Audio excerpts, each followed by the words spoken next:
Bitch better have my money. Well, don't do it because it's a crime if you rip someone's out. But that is nasty. I can't even imagine that. MMR rocks. With Preston and Steve.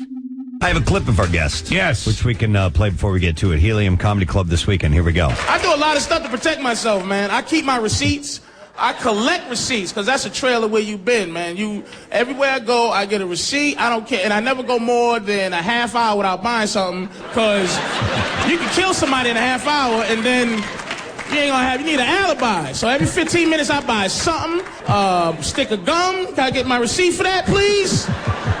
We don't have receipts for gum, my friend. We don't have receipts. Well, look, you don't have to write me one or something. I gotta have the receipts. We don't have receipts. If it's like that, I'll end up arguing with him just to, so he remembers me. You know what I mean? Give me my damn receipt, pussy. Whoa, what?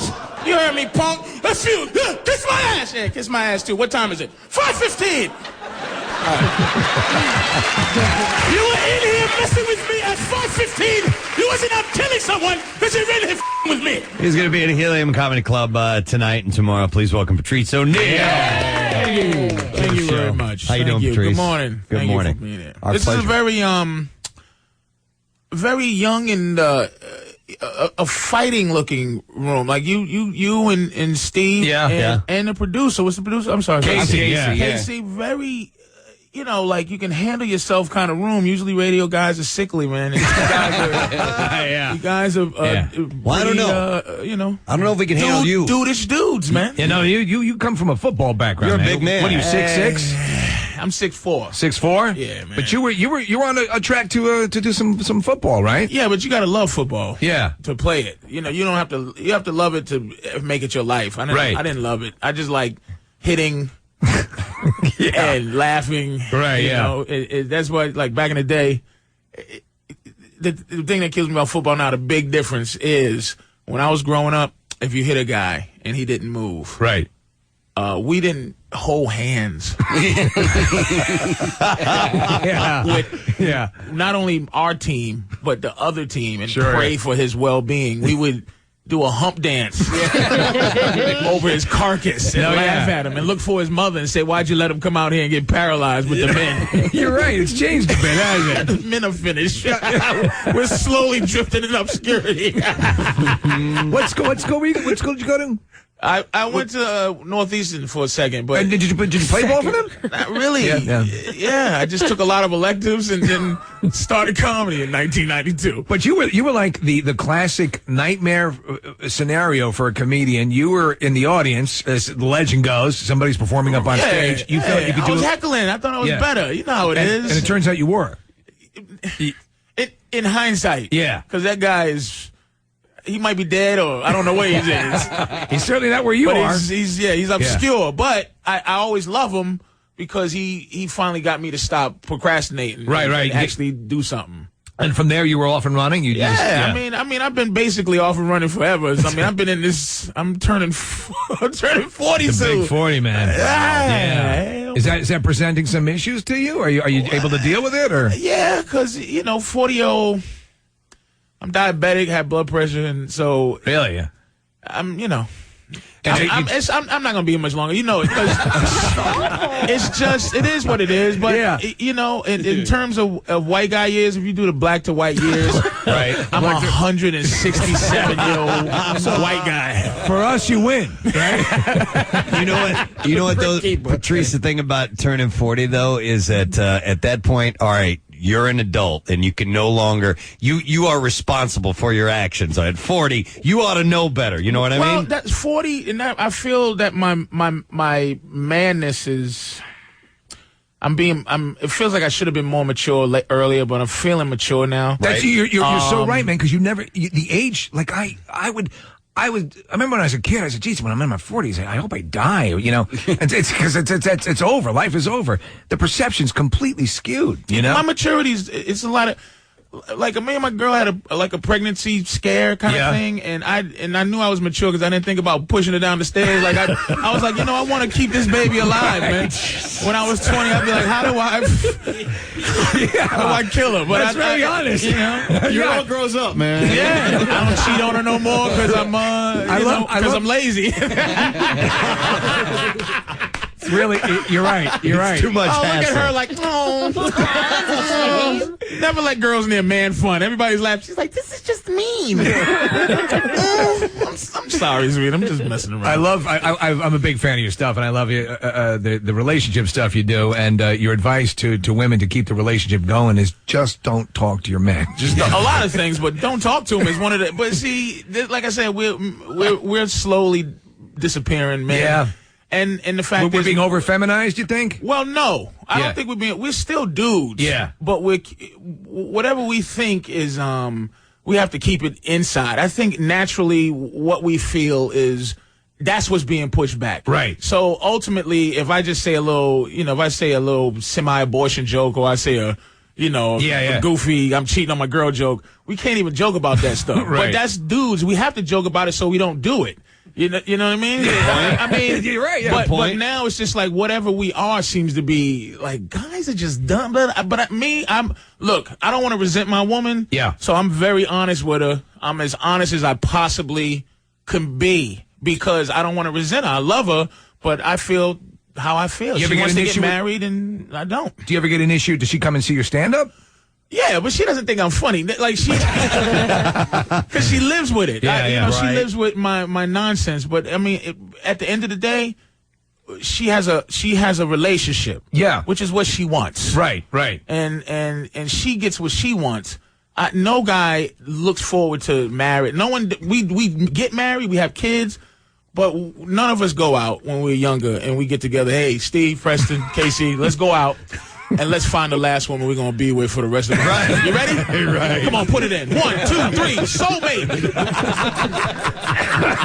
This is what it is, It's man. completely accurate, yeah. How often does the 100% complete honesty get you in trouble at home?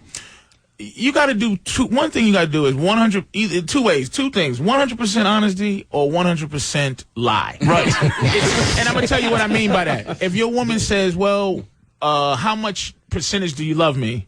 And you go 90. You think that's a good thing to say. Yeah, because that's an A in the scale, your right? woman will go, what's the other 10 Right. that is missing? Right. They're not going to go, 90, God bless you. They're going to go 10. What's the 10? So if you go, well, how much do I love my girl? I love my girl 80% because I need 10% for me to rebuild my life in case she leave me. Right. Yeah. And then I need 10% to have the proper sex that you need to have with her. That 10% resentment you need to have sex with her the way some guy would. Yeah. Who doesn't love her. Oh, God. How often do you... I mean, seriously, you're breaking this down to percentage here. But it makes sense. That's the troubling part. It completely makes sense. Yeah, you're right. You either got to go for the broke or be 100% straight up. Yeah, it's difficult because it gets you. But hey, at the end of the day, my happiness is more important than hers because I'm. To you, it is. To me, yeah. But because that's it's the your frame of trickle down reference. theory. Yeah, It's just like as long as I'm happy, she will. Because sometimes you guys, you're married. Everybody in here looks married. So I'm seeing the rings and everything. Yeah. We're pretty consistent. I mean, let's be honest. Your wife loves you on Monday, and then for no apparent reason, she hates you by Wednesday. Yeah.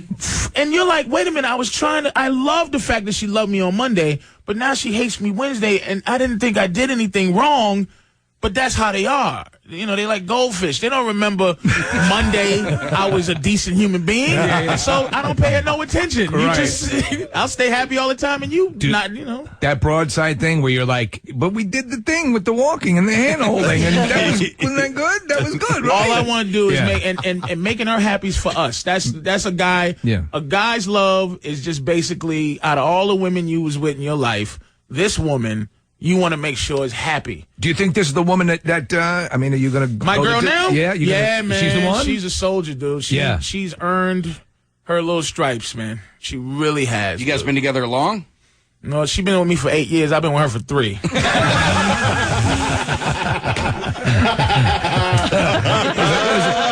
Patrice, there's a little bit of disparity there.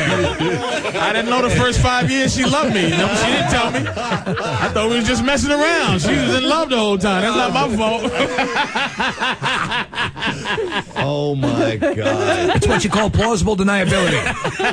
Damn, that's funny. Oh, dude. That's funny. I have kind of an out of the blue question for you here. You were born, raised Boston, Massachusetts. Yeah. About same age as me. I'm 41. Okay. Do you remember the TV show Zoom? Absolutely. Zoom, zoom, zoom, Yeah, zoom. I wanna Gonna zoom, zoom, zoom. Absolutely. That was filmed in Boston. That was my Yep. favorite TV show when I was a kid. WGBH. Yes. Yeah. Channel 2, man. Boston, I grew up on Mass. that. 02134. Wasn't that to Zoom? Wasn't that Absolutely. national? That was Absolutely. national, right? That show? Yeah. PBS was most of the shows from PBS was done in Boston. Yeah. And they was transmitted all over over the country. Yeah. But most of them, Zoom, Sesame Street, all of them. This is it. Yeah. I didn't know we had this. And there was one hot Zoom girl. Do you remember her? The Asian chick. Yeah. Yes. I was too young to know there was a hot Zoom girl. You just told on yourself. Well, she could do this weird thing with her hands, which, remember that thing? Yeah. Anyway, I was wondering if you ever tried to be on that show or not, because you were No, about they to... wouldn't have had me then. Look at those kids. Wow. I was this big when I was a kid, like in comparison to other kids. That would have looked creepy, yeah. Zoom, zoom, zoom, zoom. It's like, what's that deep voice boy? Yeah, but another Boston comedian. I just, I'm A lot of comedy comes out of Boston. a lot of good comedy. A lot of good comedy, yeah.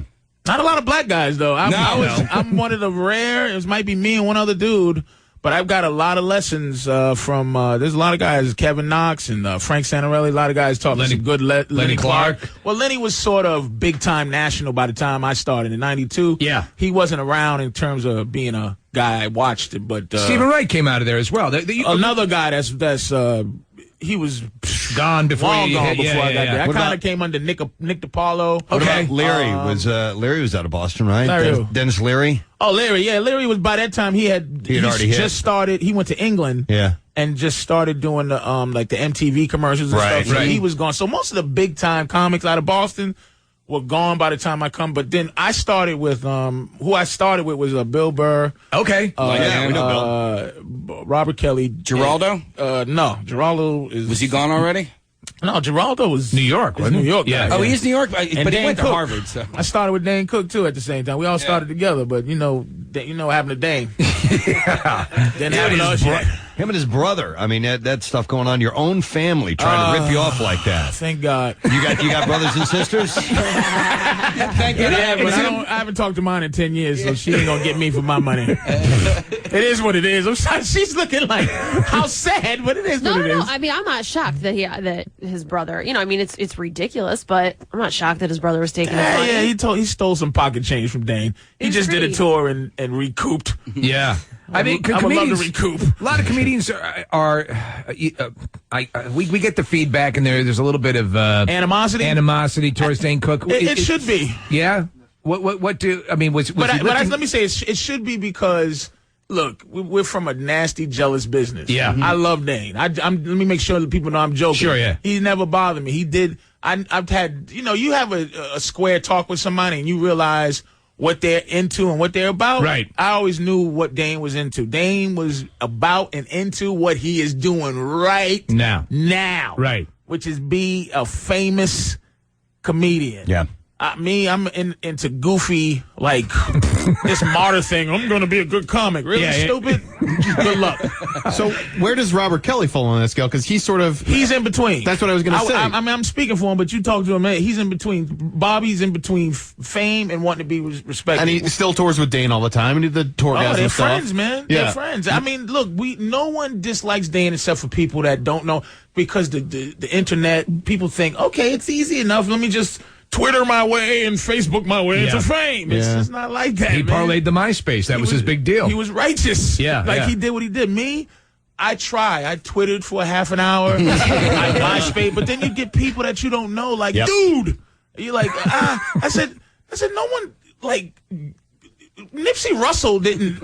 Yeah. Yeah. Nipsey Russell. MySpace. Yeah, yeah. Like Lucille Ball. If somebody hated Lucille Ball, you couldn't just go, I hate you, stupid redhead. You would have to really hate her. You would have to go buy paper and stamps and then figure out where to send them. And you pray that this gets you. I hate your guts, Lucy, and your dumb Bitch, Mexican boyfriend or whoever you with. And you had to be a hard worker to hate somebody. Now you can just be on thing and go, oh, Patrice, don't like you, fat boy. Bing. And like, what? Yeah. That just bothers me. They're so tough too, right? Do you ever read? I mean, because we talk about it all the time. That like comment section of any website is where douchebags get to vent in anonymity. I'm gonna be very honest. Just like, look, if you fell down the stairs, how old are you, by the way? 50. 50. Yeah. If you fell, you good condition though. No homo thing, but good. You look fit. Yeah. If you fell down the stairs, it would take you a long time to heal, as opposed to when you was 20. Yeah, exactly. My ego is the same exact way. When I see somebody just say something foul, I get over it. But I used to get over it in a day. Now it takes a couple of days because my ego also takes a while to heal. But my thing is, that bothers me about the internet is before, when we grew up, there was an A crowd, a B crowd, a C crowd. Yeah. If you was an A crowd, man, you were the natural performer. You were naturally Hollywood. You were either good looking, you could play football, basketball, or you were funny. And you was in the A crowd. And the people now that do blogs and go, you stink, and they were the B crowd. They had no voice. Right, yeah. They sit back and go, I wish I was them. Well, like a Perez Hilton. Yes. Yeah. Now those people run the world because there's millions of people that write and go, I hate your guts. But they weren't able to just do it and band together and make a community and flush out anybody they felt is like a jock or an A crowd kind of person. That's what bothers me about the internet. A lot of wormy people get power that they wouldn't have. No, it's for sure. It's for absolutely true. But it's also honest to admit that it'll stick in your craw. I mean, it does. You're only human, for Christ's sake. If somebody calls me fat boy, sometimes I go whatever. But if somebody just goes and I hate your gut, I go, I really want to say something stupid like, you know what? I'm the reason. It's almost like the Scarface bad guy speech. I'm the reason you're able to feel this way because I do what I do without what's the word? Influence. Yeah. You guys every day get up and you put whatever you feel out there every day. I do the same things, and then there's just people waiting to live their life based on what they think about what I say. Yeah. Well, and the thing that gets me is that they take the time to sit there and write that up and and send it to you so you can see it. But why do you read those? Why do you read the comments and the blogs and all that crap? I'm abusive, Can't help it. Every now and again. I can't be a sucker because the way I am, it influences people. Like, look, probably no one will send these kind of things to Ray Romano. He probably doesn't get a lot of. You're a douche. Stop being so affable. Yeah. He doesn't. Stop being so nice. He doesn't. I bet you he doesn't get a lot of things. My comedy and who I am and how I am, it's gonna. You're opinionated. So of course people gonna. Sure. But sometimes you get somebody that you go, this is a little too personal. But you go, Yeah.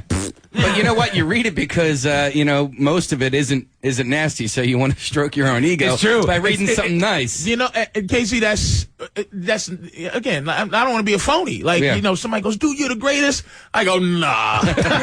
For real? Nah, this guy here, I'm the greatest. Come on, man. There's other people out there living. I have to ask because I was doing some research and I read a comment. You apparently performed at the Apollo and it did not go well. Oh, they booed me right off, and I deserved it because I was. You said you were cocky. I was in a stride, a complete stride at that time, maybe a 2-year hitting streak. Boy, I was Hall of Faming right then. And I came on with my attitude was I forgot that I was there for them. They weren't there for me, but I had got it to that play, and I was hitting the mic like, is this thing on at the Apollo? Right, yeah. Let me just say my quips, my clever wittiness. Ready for this? Pow! I was finger air gunning that man. Bang, at a room full of black people. Bang, bang. Like this witty thing there. Yeah. Young Negroes and Negrettes. It blew my ass right out of there, and I deserved it. It's legendary as one of the toughest. It's the toughest audience, right? Yeah, but then if they love you, you are raised to complete new heights. It's very Philadelphia. Yeah. If Philly loves you, Good point. Yeah. it's the best. Yeah. If Philly doesn't love you, it's the very worst. No, it's true. It's true. Philadelphia is hardcore. Yeah. Have you gone honest. back though? We're honest, man. Like, we'll let you know, and we'll let you know why. And I think we're fairly educated when it comes to knowing why. Well, the rest of the world, honest is very... Overrated. Honest is a very... Look, what Philly's known for outside the country is... People wouldn't go, that honest Philly. They go, this is... when Philly's bad, it's legendary. Yeah. Dude. No, I know what you mean. It's instead of that honest Philly, it's dude, don't F up while you're in Philly. It's really they put it this way. That little girl that was singing the national anthem at every Orlando game Yeah. would have got booed in Philly. Well, Destiny's Child, one of Destiny's Child wore a Lakers jersey. at the NBA Finals in 2001 or whatever. They got Boo. savaged. That was dumb. It was Beyonce that wore But let's it. be honest, that was the reason to boo her. Yeah. Would have got booed anyway. When the Patriots played Philly in the Super Bowl, whenever that was, Yeah. I bet money that there would be some type of riot. Yeah. It wasn't, because the way Philly is, Philly, New York, Boston, I've been around, just rabid fans of sports and everything like that. Boston, for And Christ's to be quite honest, let me not say Philly. Let me say Philadelphia, the sport. If you're in the sports, the Philadelphia sports fans. But as a town, this is my favorite. This is one of my top 3 towns to come in to do comedy. Yeah. Because the people, when you're funny, man, The feedback's awesome. it's the best, dude. It really is. I'm not even lying. What did you did a lot of stuff with the WWE, right? Were you I used to write. Yeah, your staff write, because a lot of people don't know they actually have. I think some of Conan's script writers got or comedian. They write. Writers wrote for them, yeah. I mean, look, I don't think Vince is trying to hide the fact that it's it's not thespianism going on in there. Sports entertainment is what he called it. And I always respect. I was a big wrestling fan. I still am. But I always respected these guys were almost stuntmen mixed with actors. They're great. Let me tell you something. Actors to do every night, to fly off and hit themselves. That's why I think Brock Lesnar is so dominant, because I think the pain he would endure Yeah. as a wrestler is more than somebody just knocking him out or hitting him in his eye a couple of times, because that happens to him and he feels real pain in a fake way. Well, I'll tell you something. Every time we have a red, whether it's John Cena or someone else, and they come in, they know how to sell it. They know how to give us a good time on the air. They're great to the fans. They're great to the fans. I mean, they work it. So, was your experience good, or was it? It was the best. I don't know how. I know there's a list of people, a very short list of people that I met in my life, of men. Yeah. That I met, and I was blinking slow, like, oh my God. Yeah.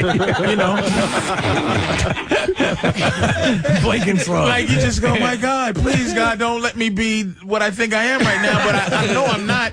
I just love this man. Right. 1 was Larry Bird. Yeah. 2 was Michael Jordan, where his aura was paint. Like, I thought, you come in and go, I don't give a, man, you think I care about something? And I was like, and then the 3rd was Vince McMahon. Yeah, Vince really? McMahon's aura makes you go, yes, sir. Yes, Dad. Yeah, He's just the first time they hired me. He had me at his house in Greenwich writing. I was at his table meeting his wife, and he's just like, "Hello, Patrice," and sit down. I'm not just like. And the thing that I loved about him, and I try to learn this somehow, is that no matter what you say, if it's an idea, he'll never make you feel like the idea was stupid. Right. He'll tell you why it's stupid, but he'll never make you feel dumb that you had a dumb idea. Okay. And then he'll explain to you why it's not going to work. That's And right. you're like, I got more ideas for this dude. So the way he is, he's one of those generals you how there's generals people would just die for. Yeah. He's one of those guys you would fight for because he makes you feel good. But I just couldn't. I'm too selfish to have kept writing for wrestling. Were you dealing most with him or with the daughter, with Stephanie? Stephanie was the boss. Yeah. And he's the boss, but she was the person that fired me because I had to do a show. And I'm like, when you're attached to them, you got to stay. Yeah. That you have to be WWE. That's it. Right. And it was great for. Sorry. Jeez, H1N1, boy. My God. I know you had a lot of Mexicans in this town. I wasn't doing this till. At the end of the day, you have to be a company person. Right. Yeah. And they fired you for the one transgression? Because I had to leave. Okay. And they wanted to drop everything, but I got to be on a private jet for a second. Yeah. I got to see all these guys, man. I met The Rock and Stone Cold and all these dudes, and that was good enough. Yeah. That was it. Yeah. I'm a wrestling fan. And then after that, because I always said, look, I never met George Carlin, and I'm kind of glad, only because I don't want to ever I didn't want to change of what I thought. Right. He's your idol, that right? mystique to be there. And I wanted to keep it. And my little experience there kept it exactly what it is. I still look That's at Vince cool. and I go, boom, boom, boom. Yeah. Let me get out of there. It's always a lot. We talk about it all the time. People that you idolize, it's always like a liability to meet them. You almost don't want to. I've Yeah. met a few, and I'm like, and I try to stay a guy that Who turned out to be a dick that you were really well, into? One that you're not afraid to say. I don't think you're. I don't get a lot of fear from you. Yeah, probably Paul Mooney. Really? When I met him, just wasn't nice. He's weird, man. What did he do? He just somebody goes, yeah, hey Paul. Actually, it was a woman's fault Because we've had him on the show. I'm a very away from guy, and she introduced me as she goes another East Coast comic who loves you, Paul, and she put me in this spot. Okay, yeah. And he goes, Really? yeah, and Because when we had him on the show, and Nick's right. He came in. He was just sort of he's a strange guy. Strange, and then but when the But microphone, I idolized him because Yeah. he was so close to Pryor, and Yeah. the fact that he helped Pryor so much, and I idolized Pryor at the time, and he just was nasty. But that's who I could think of off the bat. But I've met a few weirdos. I mean, what's his name there? Ed Norton. Ed Norton. Just a weirdo. Really? he's supposed to be really But quirky. I met, because he's one of these actors who think if he's going to play an alien, he has to go to Mars. Yeah, really? Man, when you played the Hulk, did you really get mad and your eyes changed?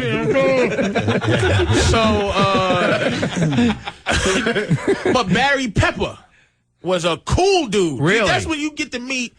Barry Pepper was one of the coolest dudes I've ever met in my life. He was in Private Ryan, right? He was in Saving Private. He played the sniper. Yeah. But what I said to him is, he's a good actor, yeah. I shook his hand. I say, man, love Battlefield Earth. He said, he called me an a-hole because he knew I was messing with him, and he took that in stride because he knew that was a poor movie. And I said, this dude he's a cool guy. it's a guilty pleasure, though, man. Which is why he's not as big as he should be, because he's not fully Hollywood. Anybody who has that air of regularness, if you meet a guy who's a regular guy, they're not full Hollywood. And you go, Dad, man, why is this guy not whatever? He's talented. It's because he didn't body the corn chips, man. He didn't sell it. He's not going to play the game. Yeah, he didn't sell it. He was great in that. Was it 64? 61. 61. Yeah. It's Roger Maris. He's a great actor. Outstanding. So, yeah. I don't hate Ed Norton. It was just that weird. Don't talk to you like. Hey, you did a movie with Ed Norton.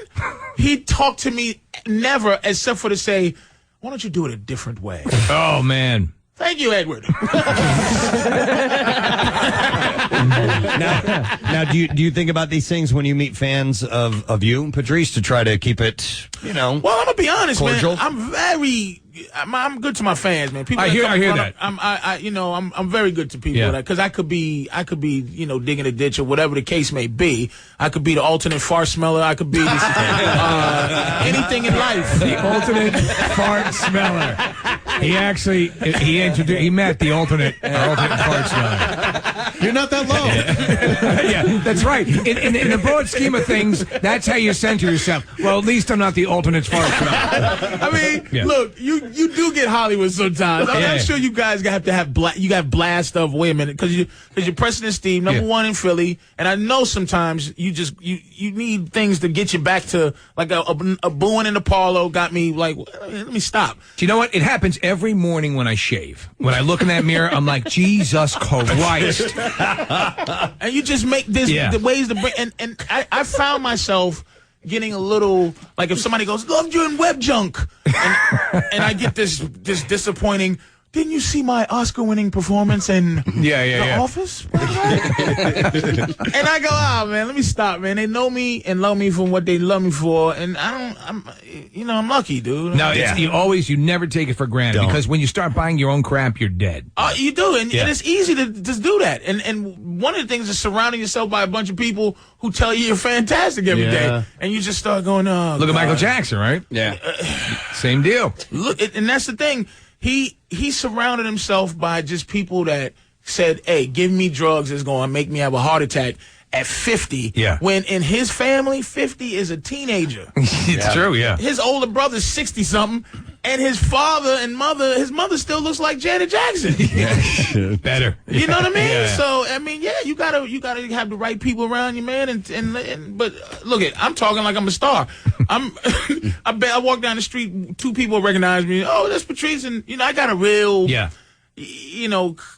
little small ball of fan base, man, and I appreciate it. I do, man. And that's cool. He's made me laugh. Famous, I've known you for a long time, and I always loved your comedy. I loved you on the Tough Crowd with Colin That was Quinn. my favorite thing I ever did, man. And Great I loved show. Web Junk. I absolutely loved it. Web Junk was cool because it just put my big face by myself on TV, and that was cool.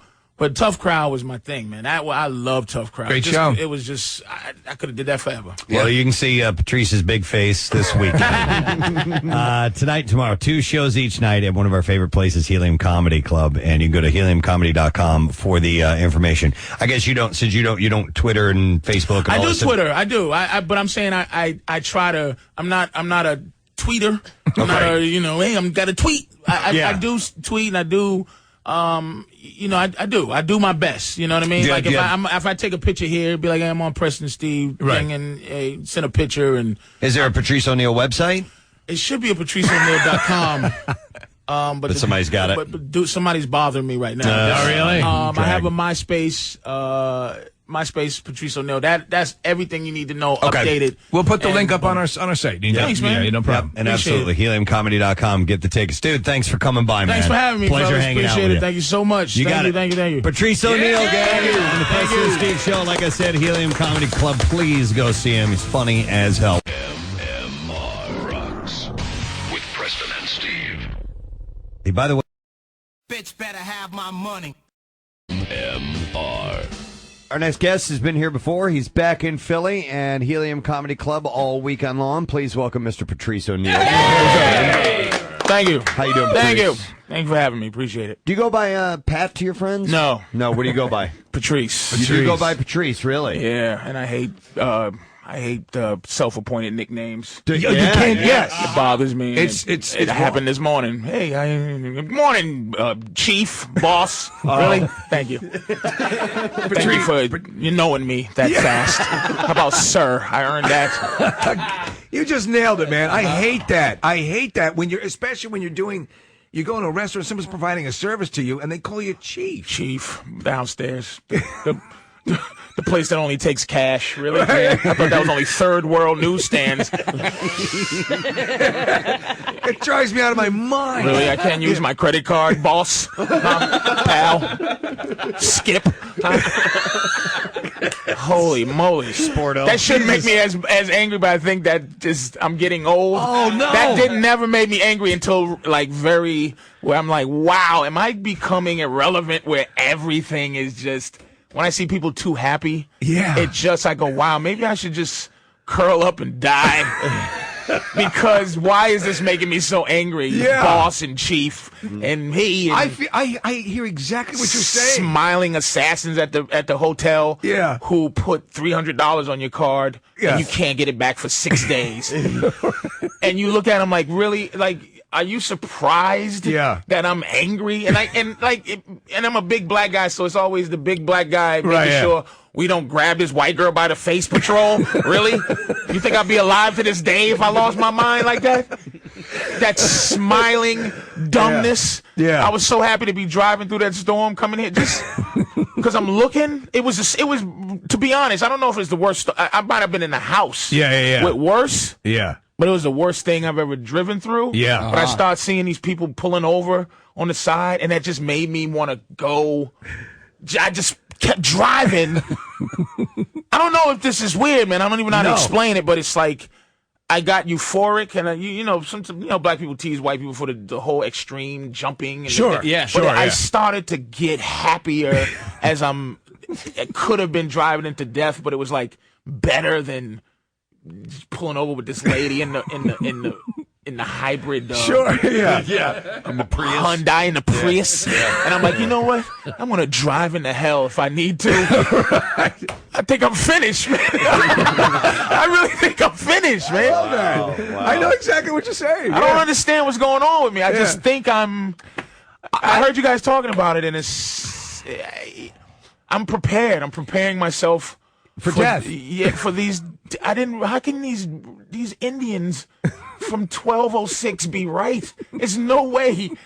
But you feel like you feel like, oh man, it's the end of days. Yeah. How did they sell all their land for gummy bears and predict the end of the world? They fixed their wounds with ant heads. These are some of the most salient points I've ever heard made. Really? Paint your body blue and have death axe games? But you predicted the end of the world? For real? Wow! Come on, man. Great. Hey, there's a new one now that I'm driving down the roads and I see Jesus is coming. May 21st, 2011. They picked an exact. Exact. Really? Date. I think it's from like theologians or some crap.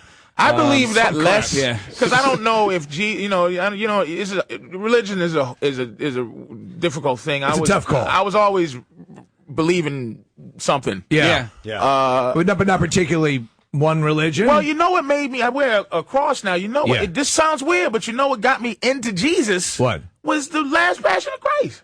Yeah. And not I didn't believe in Jesus at all. Like saying, look, I'm not going to go through another dude to get to God, but the beating he took for what he thought he was doing. I was like, man, this dude took a beating. I wouldn't take a hard pinch for the planet Earth. And he took, all he had to do was go, I don't believe in God, man, stop this. And then look at God and go, come on, man, you know what I was going through. He took it all the way to the end for us.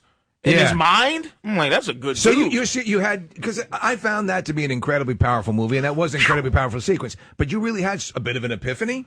Yeah, because I'm like, why? I said, man, I'd have snitched. Yeah, I'd have said, Jews, I'm sorry.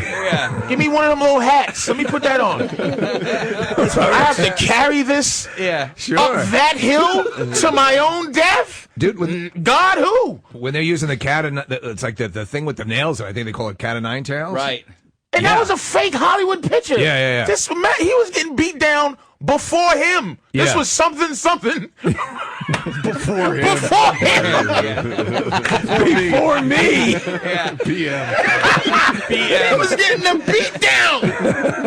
And he took it, man. So I'm getting this age now. I'm starting to just think too much. Look, 40's young. Do you try to catch yourself though? Because I know exactly what you're talking about. Because I do too. Because you're like, oh man, am I becoming my? Because I used to hear my dad go off like that, and I'm saying, man, don't let me get like that. And I started to get like that a little bit. But maybe we maybe you should. Maybe we should be like, because you're watching people destroy themselves almost. Like you go in the supermarket and there's one person at the counter, and then you're self-checking. It's a slow destruction of like people, right? And it's like I don't get mad at the people who are supposed to be doing, like the head of BP. Yeah. That's what he's supposed to do. Destroy the earth. That's his job. The secretary who works for BP, who's taking all the calls, and her job is just to say, there's more pelicans. I don't see where the problem. That's just the rules. Oil is destroying the earth. I guess. But what about the person in the supermarket? What do you mean by that? Meaning they are like toll people or people who are involved in their own demise by being less human. The less human you are, the more I don't need you. They're really trying to replace human beings, and they just let you do it. I'm like, why don't you be nice? I know, but be human to make yourself relevant. Yeah. You're being replaced. by protocol. Right, It's yeah. like when you go in and a big black guy's yelling, just smile and give it to him. Yeah. And let the big gorilla walk upstairs in this room. He's nothing's good. I'm just like, are you shit, miss? Yeah. Are you telling me? Listen to me. Are you telling me that you're taking money that you don't even know I have? This might be my last $300 on the card. You're taking it, and I can't get it back till next week without interest. Yeah. No, I here's what, and I know to some point, at least if I'm getting an angle on it, which is, I believe that the lack of civility, the lack of courteousness, will destroy society from within. I think if it's such a shock when you go into a store and the cashier is pleasant and seems to enjoy what they're doing and seeing it as a stepping stone to a better life, that it blows your mind. Is that on the line of what you're talking about? It's the fact that you just No, go ahead. his fingers up like are you so we don't step on each other. Oh, I'm sorry. point Oh, to I'm make. sorry. Yeah, too well Okay. to make. Yeah. All right, I didn't know that. That's some new radio stuff I see. I'm a designated pointer. You guys are humongous. I've never even... This is our finger guy over here. That distracted me. Thank you. This is my role on the show. You guys are big time. They don't understand. I've never seen finger guy nowhere. I've been doing radio. We invented it. I'm finger guy. Spread the word. Finger guy. It's just when you see people whose job it is to not think, to just do, and they think, okay, well, this is for my family, and Right. this is, my mother's in healthcare. I talk to her all the time. I said, Ma, you telling somebody that, like, look, pre-existing condition is a horrible thing, Right. to have exist. To the fact that you're diabetic, Which you are, correct? I'm diabetic, Yeah. and they go, you have to pay a year's worth of, you have to pay $450 a month for a year before we can help you live. Right, yeah. So, during this year, I'm like, well, how do I live where I'm paying you and I might pay $800 a month for, look, I'm in show business, but if I got square money, Yeah. like they're telling that to anybody. And it's like, how do you exist? Your job is to do that to people? Right, you right. took that job? Right. For what? Your family? Right. You're destroying my family because you think you love your family? Yeah. Are you serious? The point being, the greater point is, but can you accept the fact, does it even resonate a little bit with you that a job is a job, and in this economy, absolutely, you got to do what you got to do. But at some point, dude, Yeah. You got to think human, which is like there's people that took these jobs where they're going around to people's homes and knocking on their door and making them tell them information. Right, yeah. Yeah. And that's awful scary, right? That's their job. I open the door and it's like, you better tell me how many people live here. Right. with the government's Right, And it's good to see because they pacified me and a bunch of black people for a minute. Now people, black people are like, Obama, oh boy. Oh boy. And we don't want to join in with white people worth nothing. Yeah, so yeah. if a white guy goes, Obama's not doing a good job, black people automatically like, shut up, brother. But you see, he's MIA because something, and I think Obama lost his grip when, you got to be the HNIC if you're going to be the HNIC. When they made him have beer with a cop that he said was a jerk. Right, yeah. He should have said, I'll kill him if he comes to the White House. He should have said something ridiculous to Right. say, I run this. He has to be more like Joe Clark from Lean On Me. Yeah. Right. It's like, I run this to But make wasn't people that comfortable. Well, that was Obama's call on the beard thing, and because there was that's That's was where he his messed call. up. Yeah. Can you respect that now?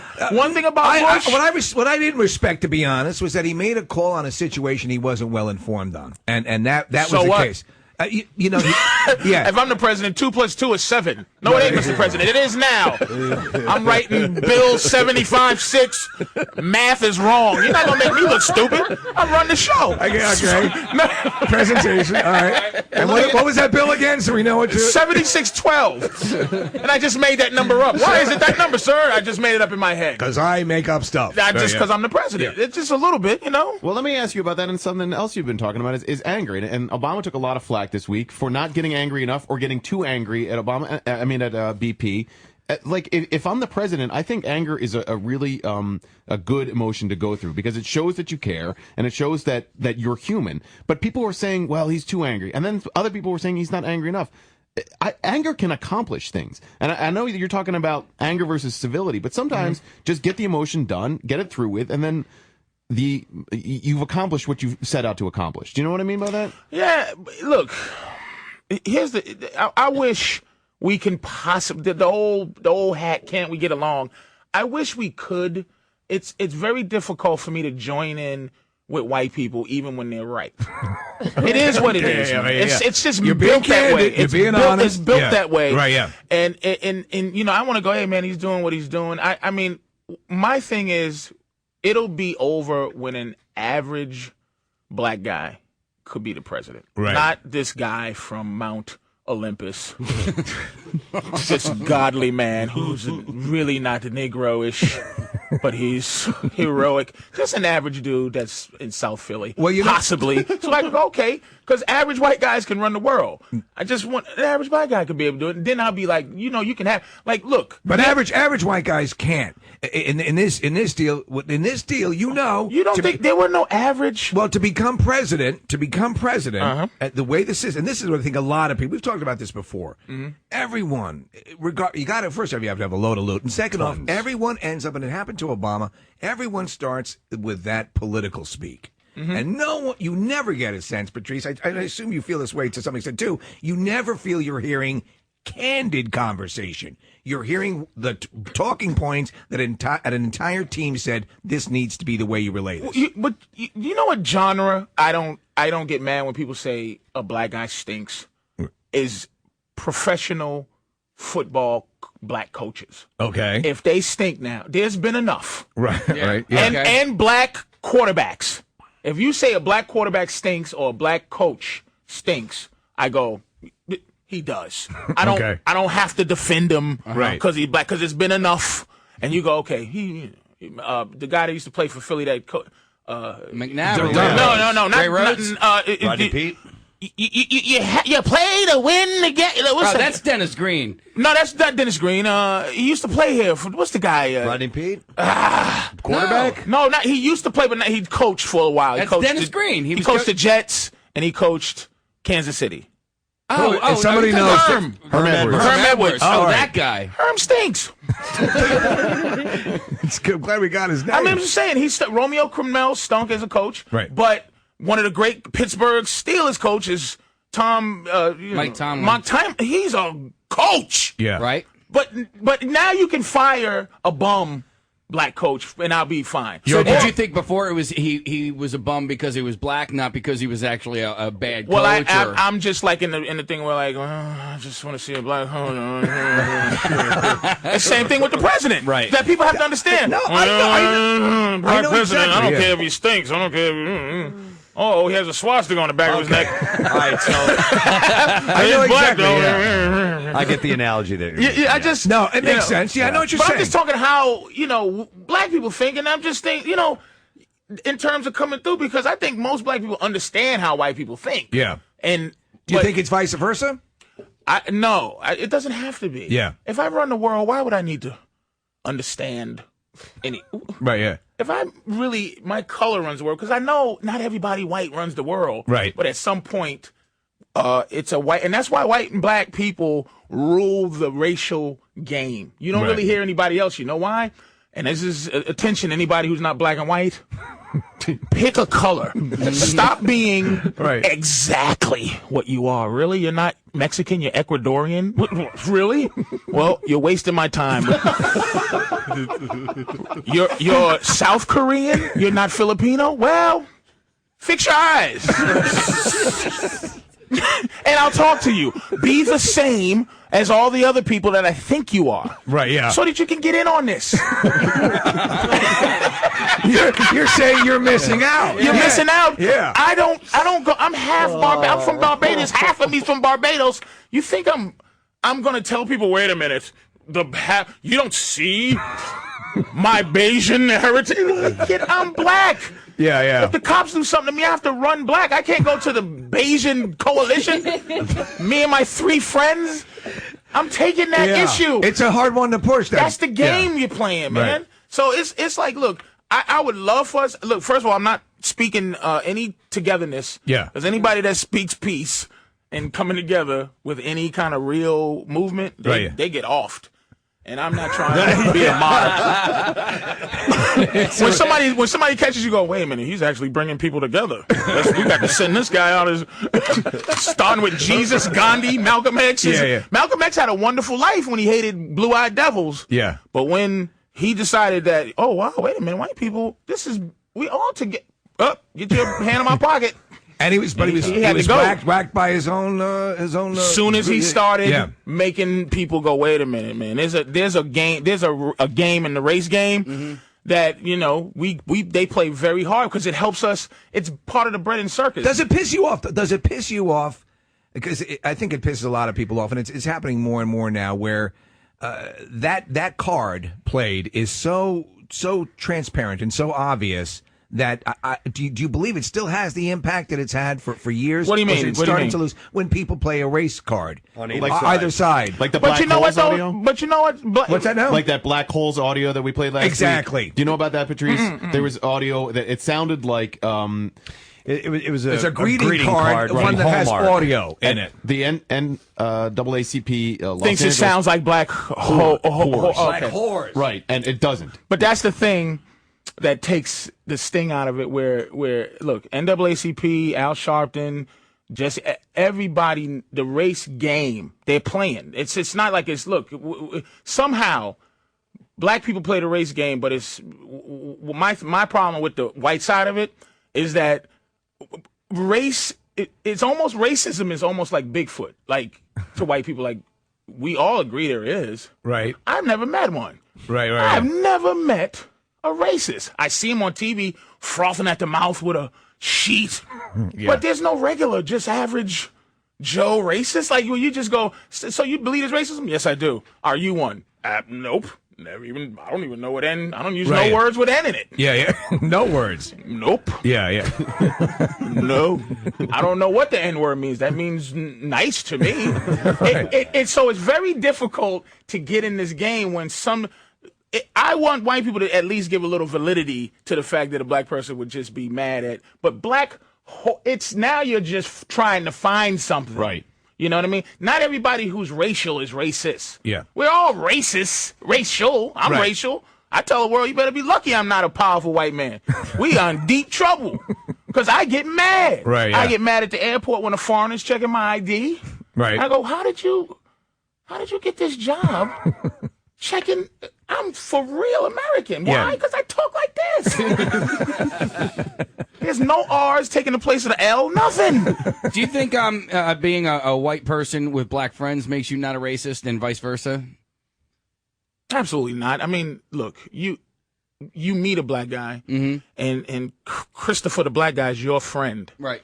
He's just not one of them. And I have plenty of white friends. I've been doing comedy 20 years. Yeah. Most of my friends now are white. But that's what I mean. Like you. But I'm still. But you can actually have a decent conversation with these guys, and you don't hate these guys because they're white and the white. Sometimes I do. But because we're gonna do something. I know your black friends have to do something because I think for white people, black people are more anthropological. Okay. It's like, why do you guys wear your shorts under your knees? Like, it's just more trying to learn something. Like, why do you wear your shorts under your knees? Bongos. Why do you enjoy bongos? But listen, bongos?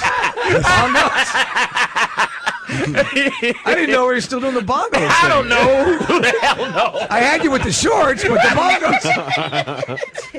But listen, Patrice, I think it could come down to this, and keying off of Casey's point here, it doesn't matter, your friends, whatever, whether they're the same ethnicity of you or not, you might not like them because, for one reason or another, they said something because they're older than you, or they have more money than you, or there's a million different things that don't have to do with that at all. Yes, absolutely. And people that you would fight to the death for, still they piss you off from time absolutely, to time. Man. The goal is. I certainly am not. Look, I'm not a curmudgeon when it comes to that kind of stuff. I'm saying that sometimes just if I say something racial, it's just I want to talk about it. I don't want. Look, I go look every time I learn a little bit more about slavery. Yeah. I go, damn. Yeah. I go, man, this country's lucky black people ain't flying planes. Like, we're pretty, like, that's, I think, out of anything, it's like, why do you hate me? You don't hate me? I should be running around like ooga booga booga with a knife and a bone in my nose.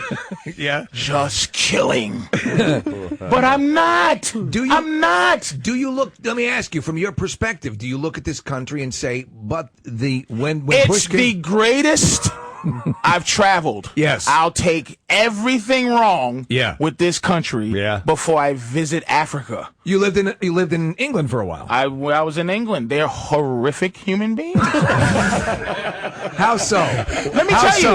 What makes them horrific human beings? Human rights to us. See, this is we get really confused. One thing is I didn't know I was an American until I started going to England. See, here I'm black. I went to England and they go, "You're a dirty Yank." So I said, "Whoa, what does that mean?" Oh, your Yank is American. So I was over there defending George Bush. And the Star Spangled Banner. I was learning, like, hey, you don't say that about our good president, you dirty queen-loving. And then you learn about them and you go, the queen is nothing but a landlord. She's a bum. You know, it's just... You serious? You would get into it? You would get into conflicts? I would defend... It made me feel so good because they hated me as an American first. Listen, we were in Ireland, and I ran into a couple of curmudgeons over there, and I was like, and I didn't even know, and this guy hated me because I was an American. Hated us. I'm like, you know, and I thought for a moment, I'm like, you're the whitest person in the world, you know? And, they call white Americans plastic patties over there. Plastic patties? Plastic patties, where they don't think that they're real them. Okay. There was a time, last time I went to Ireland, it was weird. No, 2 times before I went there, they loved black people. Right. In Ireland. This is Ireland, okay. I got there, last time I went there, I went with Dennis Leary, like in 2005 or something. Who's as Irish as you can get. Yeah, went over there, and I was in the restaurant, and I'm looking around, and I felt something weird, like, oh. Yeah. And I asked the guy, why are you looking at me like this? He goes, oh, okay, no problem, man. You're a Yank. They didn't have racism. Their racism was just towards Americans, but they loved black Americans because they called themselves the Negroes of That's true. Of Europe. Yeah. Nigerians came in and created racism. That sounds crazy, but they came there taking jobs. I said, racism's new here? This is fantastic. I see the beginnings of this. But the other countries, man, they don't look at, especially women in this country. Look, man, don't give us a hard time. It's bad. You are in a good deal. Because there's places, I read about a thing called honor killing. Well, yes. In Afghanistan, if your wife talks too much, I'm going to remove your face. Right. You're talking too much. Wow. My daughter doesn't go to the school I want her to, or she kisses some guy I don't want her to, I'm going to destroy you and then get me another daughter. It's cold over there. Well, the victim in a sex crime, the father, and it's happened it happened here in the United States. It happened in Dallas.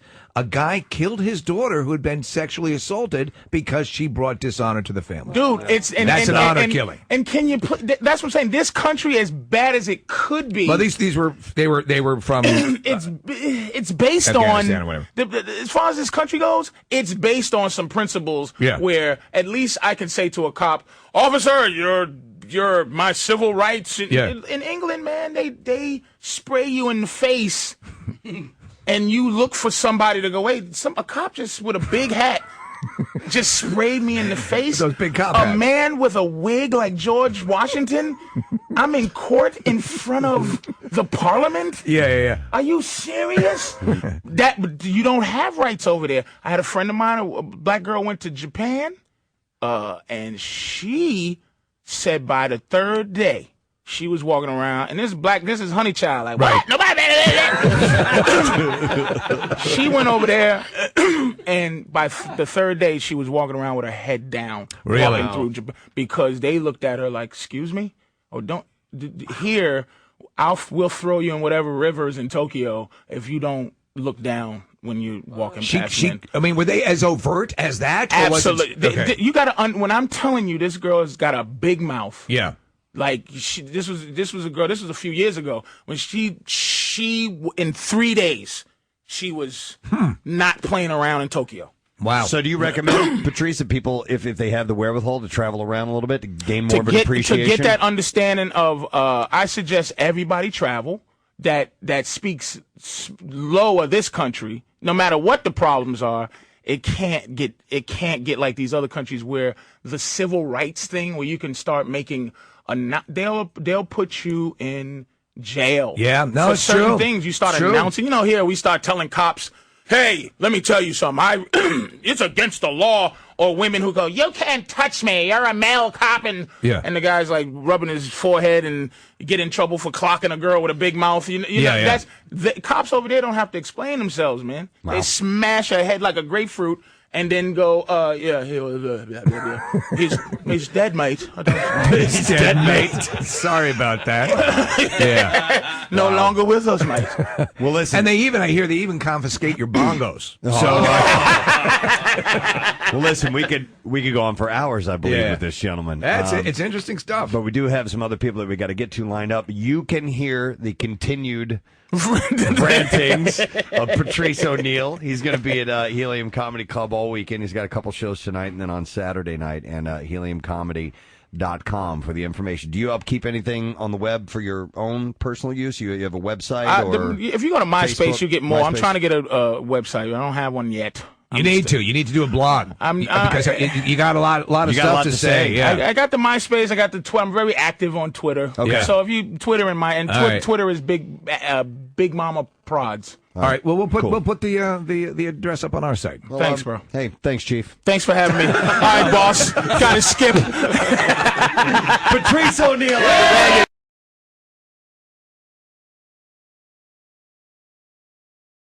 Bitch better have my money.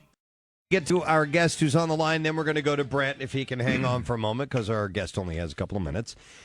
He's going to be in town, going to be playing at the Stress Factory this weekend in New Brunswick, New Jersey, and then he's going to be at Helium Comedy Club coming up on the 29th through the 30th. And he was on the Charlie Sheen roast. Yes, he was very funny. Yeah. Casey, you want me to play a line from that? All right, here we go. He stood up, he still survived, and he proved that nobody can keep like a Sheen down, you know? They can keep Estevez down because his brother, and he's the good one. That do everything right, and that career is over. Holy Tiger Blood, he's selling his own blood to make money. I love that. Please welcome. All right, wait a minute. I've got the. Can you put our guest back on hold for a moment, please, so I can get him on the line? That would be awesome. If somebody could do that, that would be great. Here we go. Ladies and gentlemen, Patrice O'Neal. Yeah. Good morning. How y'all doing, man? Good, Patrice. How are you, man? Long time. How you doing? Doing well. Great. Listen, obviously we saw you, and we just played a clip from the roast with Charlie Sheen the other night. Is that fun for you guys when you get up and you can go right at the person that's there in front of you? I mean, I'll speak for me. Yep. It's not fun.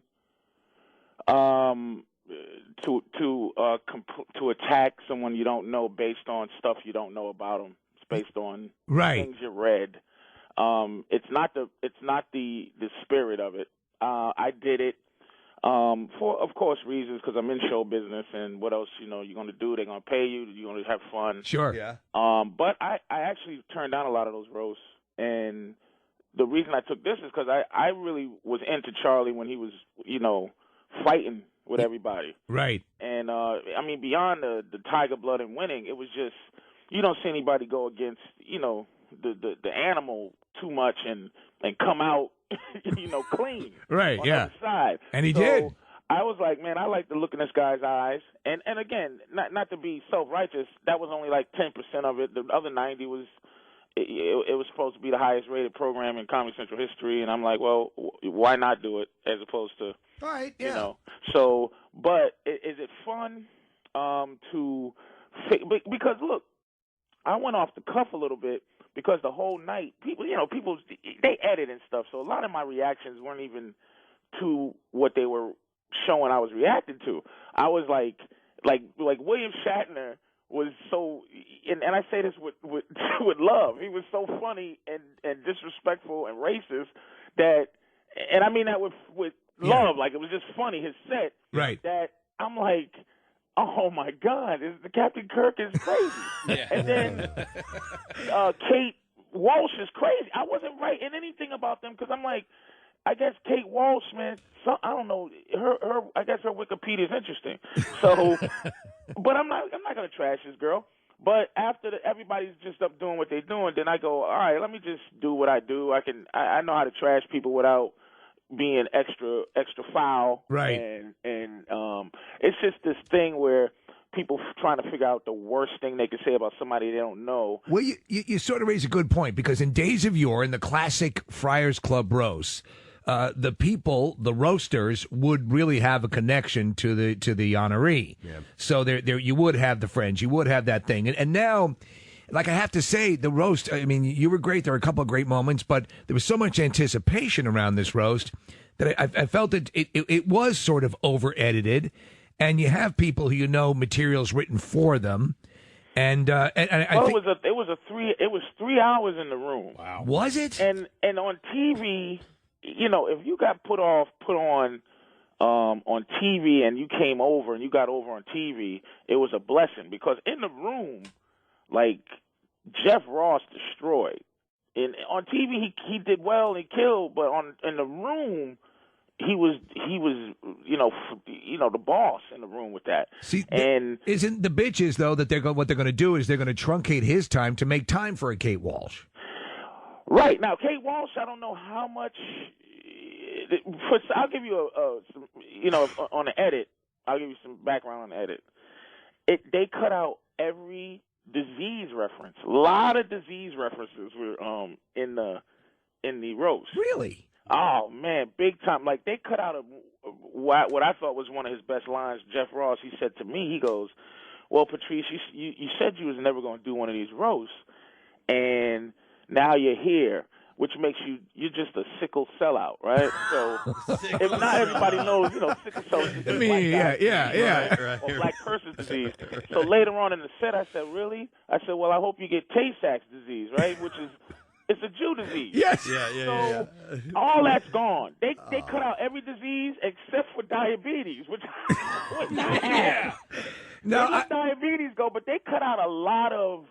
Really, they cut a lot of stuff out, but they had to, because the taping was 3 hours, right, and they only had an hour and a half.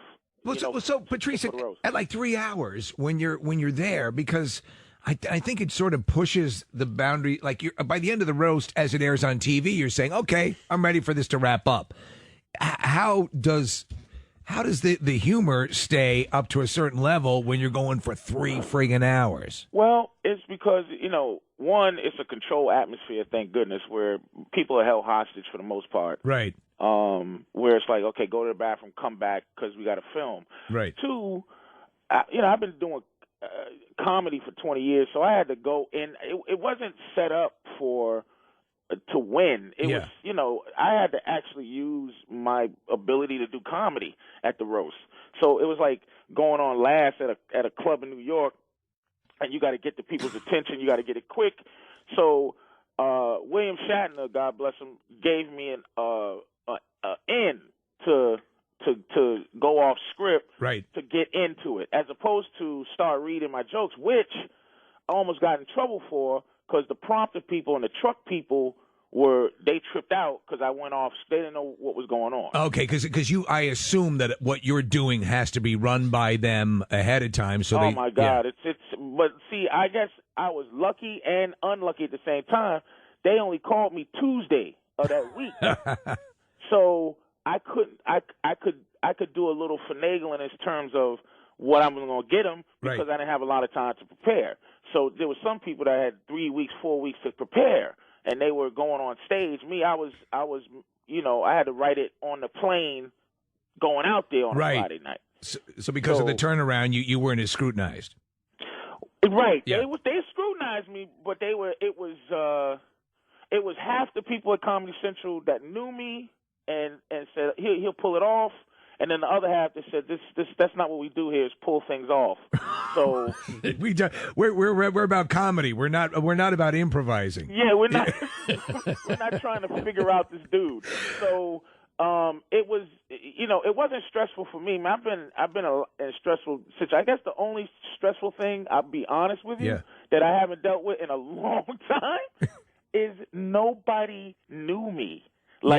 So when they brought people out as like, hey, coming out, they brought us out before the show and introduced everybody, I got a couple of claps. I'm like, oh man, I'm usually like somebody knows me in the audience. Sure, yeah. Usually, but they would clap. They gave Anthony Jeselnik he was getting more applause. Yeah, and he's a relative newcomer to all of this. Relative newcomer, like I said, this dude is the Ogie from the Skogie. It's like, who? It's got to piss you off at a certain level. Well, it does. That's where being self-destructive and fighting that urge to have a nervous breakdown right on stage. To go, are you serious?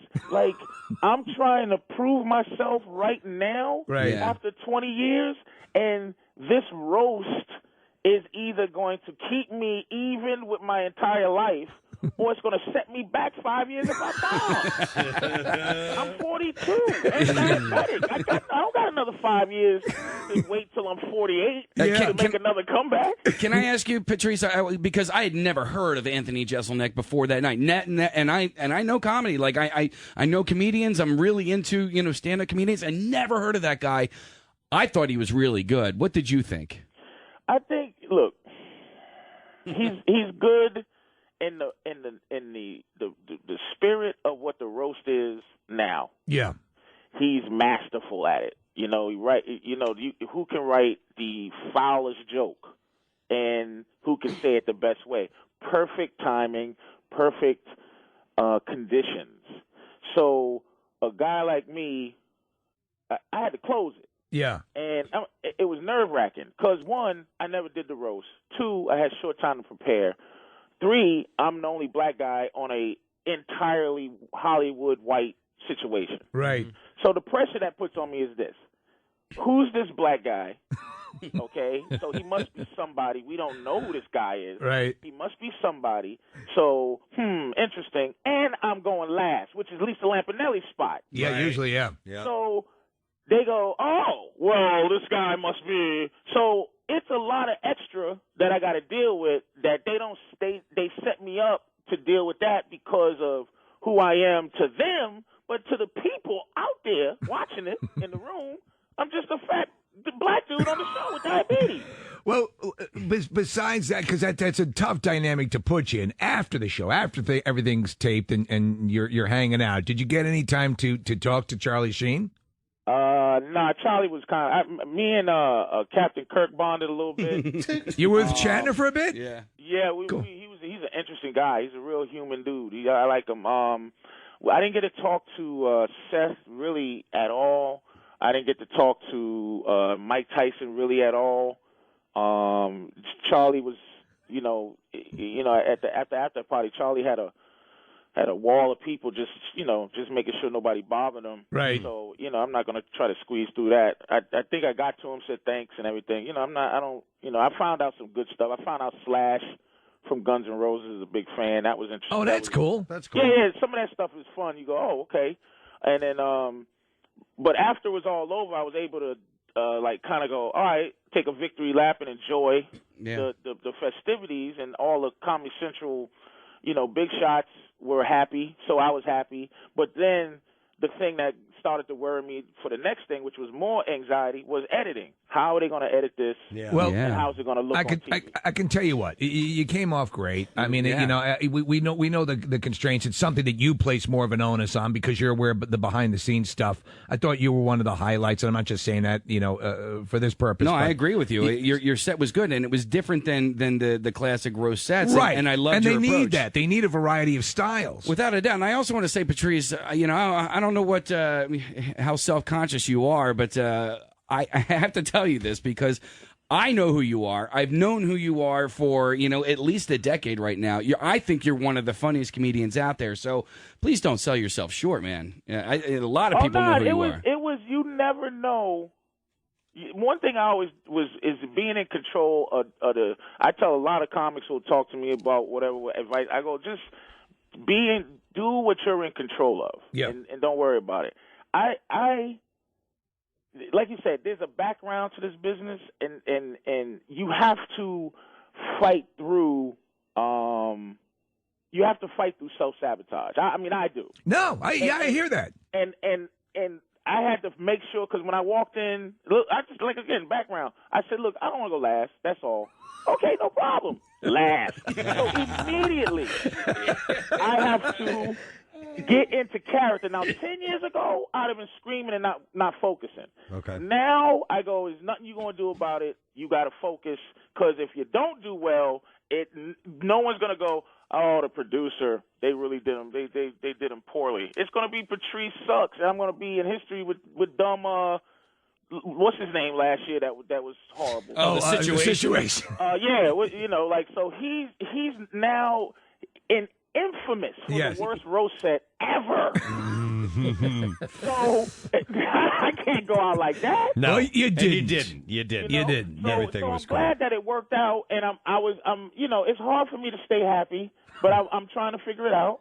Well, I tell you what, you're going to be happy this weekend. Yeah, you're going to be at the Stress Factory in New Brunswick, and I know we're gonna spend some more time with you. I think you're stopping by the studio next week. Okay, good. Yeah, good. so we'll have some more time to talk about other stuff. Places, look, Philly and Jersey, those are the places that, without the roast, I got love there. Yeah. I think the roast helps me in Utah more than it does in Philly. Right. It might put people over the top in Philly. Yeah. But I think you guys have been as good to me in Philly as the roast would be. As the roast would be, but the roast is more. Here's the last thing I say about the roast, or myself. You can ask questions, but it's the fact that, look, the business, man, all the things I've done. I did my special, which I'm proud of, and I've done the tough crowd and but this thing, for some reason, the industry has decided that this thing is what you do to get credit. Yeah, it's true. It's true. And you do it, and 10 million people watched it. Yeah. So it was the highest rated show ever in Comedy Central. Definitely the highest rated roast, and I think it's the second highest rated program ever, second to Jeff Dunham and his. Yeah, Jeff Dunham. You're right. What an honor. Puppets are number one, but this was not very far away. So look, I was able to be happy. I'm trying to stay happy about it and not, always look out the side of my eyes for everything. But at this moment, it's cool. I'm happy. It went off. People, recognized. The one thing you said is that I was different from the others. Different, rhythm, and I'm happy. You know what I'm saying? Good. All right. Well, listen, you are going to be stopping by next week, so we'll have some more time to talk about that. But in the meantime, I want to plug your shows: Stress Factory in New Brunswick this week, and then the Helium Comedy Club next week. So we'll get together and we'll chat some more next week. All right, Thank Patrice? You, fellas. Appreciate you got it, it, bud. Take care. All Patrice right, O'Neal, Thanks. man. Yep. Take care, bud. Yeah. We'll see ya. And, it's wild because he does get, and he's very candid, which is what I dig about him. But he does get introspective and self-assessing. I didn't know that got to him. Well, he's right though. It's a huge platform, and even at this point in his career, where he's an established comedian, and it's a great comedian. But he was hurt about the fact in the beginning he didn't get much recognition. Yeah. Wow. Well, and he asked, could I not be last? And they put him last. Yeah, that sucks. All right. Well, he's a cool guy, so we'll have him in there. Bitch better have my money. You rub it all over your face. On your mouth. Yeah. But anyhow, we'll do some giveaways with that in just a little bit. But in the meantime, we just talked to him actually a few days ago. And now he is in town, ready to appear at Helium Comedy Club tonight. Tomorrow night, please welcome Mr. Patrice O'Neal. Yeah. Good morning, everybody. How are you? Good day, sir. Morning. It is morning, isn't it? Morning. Yeah, we were talking. I'm out here in the hallway. I'm just in my old age getting used to general white friendliness in the morning, man. Right. Everyone at 6 in the morning. Hi, hi, and hi. And I'm like, yeah, it's true. It's an office dynamic. Yeah. Really? Is it too much? Yeah, I mean, it's just a lot of talking, man. It's just like, I got nothing left, man. Nothing left. Well, because when we get here first thing in the morning. He's right. Yeah. Yeah, the overnight guy is a really great guy. He's so nice, but the last It kills us, Patrice, Yeah. because he hasn't talked to anyone in hours. And we don't want to talk to anybody because we're going to talk for 5 more hours. You guys act as if he talks to you. Yeah. He talks to me. Right. He talks to me. He follows me to the bathroom. He honestly, as he should. Why are you so surprised? Yeah, as he should. You're going to talk to Preston and Steve? This was kills me. It's like he talks to me because he can't talk to Preston or Steve. He actually runs. Yeah, he's probably closer to being able to talk to Steve than Preston because Preston makes you go, you know what? Let me not talk to Preston. Which is what I do. Yeah. But Nick will just it's put a his headphones on. misunderstood energy that I understand very well. You just key right in on that. But Nick just puts his headphones on. I mean, I don't even know if you're listening to anything. I don't even know if your headphones are even plugged into anything. I put on music, but I can sympathize, Patrice, because you just need to sort of get up and going for a little bit. And if you're not there yet, you're not. There's nothing going to get you there. You know. I wish people understood that. I wish people. It's. I think it's as rude to be ultra friendly. To be fraudulent. And force me to join your energy of fake happiness. Yeah. When I'm miserable at 6 in the morning. Hi. So are you asking me a goofy question at 6 in the morning? Right. How Yeah. am I doing? Awful. Right. Yeah. And it's nothing personal. It's just don't talk to me. That's the clearest. That's the clearest statement of truth I've ever heard. Is that, yes? Why are you trying to make me match your level? Yeah. And if you stink on the radio, you try to save every bit of energy. And sure. So if you stink on the radio, there's nothing there where it goes, he stunk. But it's because the PA took or the intern talked to him a little too long in the elevator about what I want, just to be left alone. But I don't want you to hate me for the rest of my life, but I think it's an older man thing. I mean, I'm You've 42. talked enough. Yeah. That's young in white years, but 42 is right. It's up there, man. I'm a 75-year-old. I'm feeling old. I'm feeling like my testosterone is dipping. Like, it does naturally. A school bus and full of girls just sounds, like work.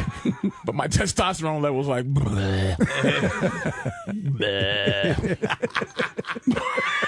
Because you think of the talking and the non-doing anythingness. Right, yeah. And I'm in old women now, like, my age, because they don't play games. They don't play around. They just want you to find where the dead spot is and breathe life back into it. Is that You're fine. That's fine.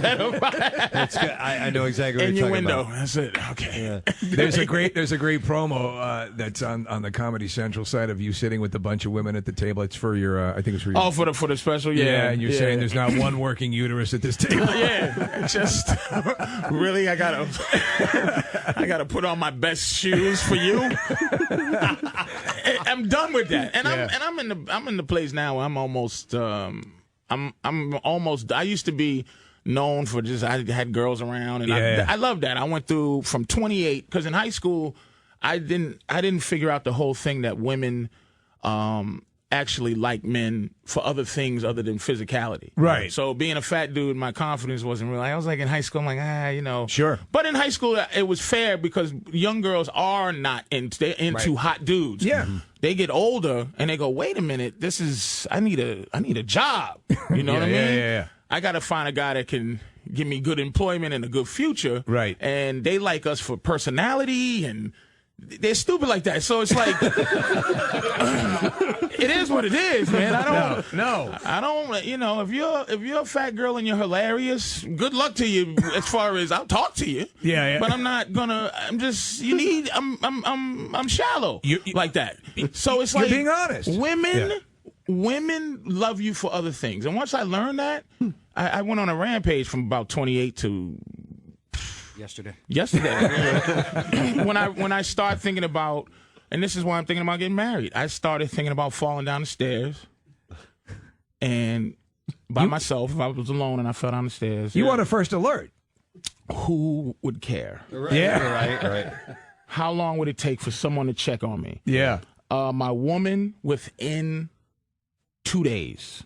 And that's the lowest. My friends would think, you know, if I had a bunch of girls around, they would think, oh, he just doesn't call me back. It would all go into personal. My mother would probably be a week to 2 weeks. Right.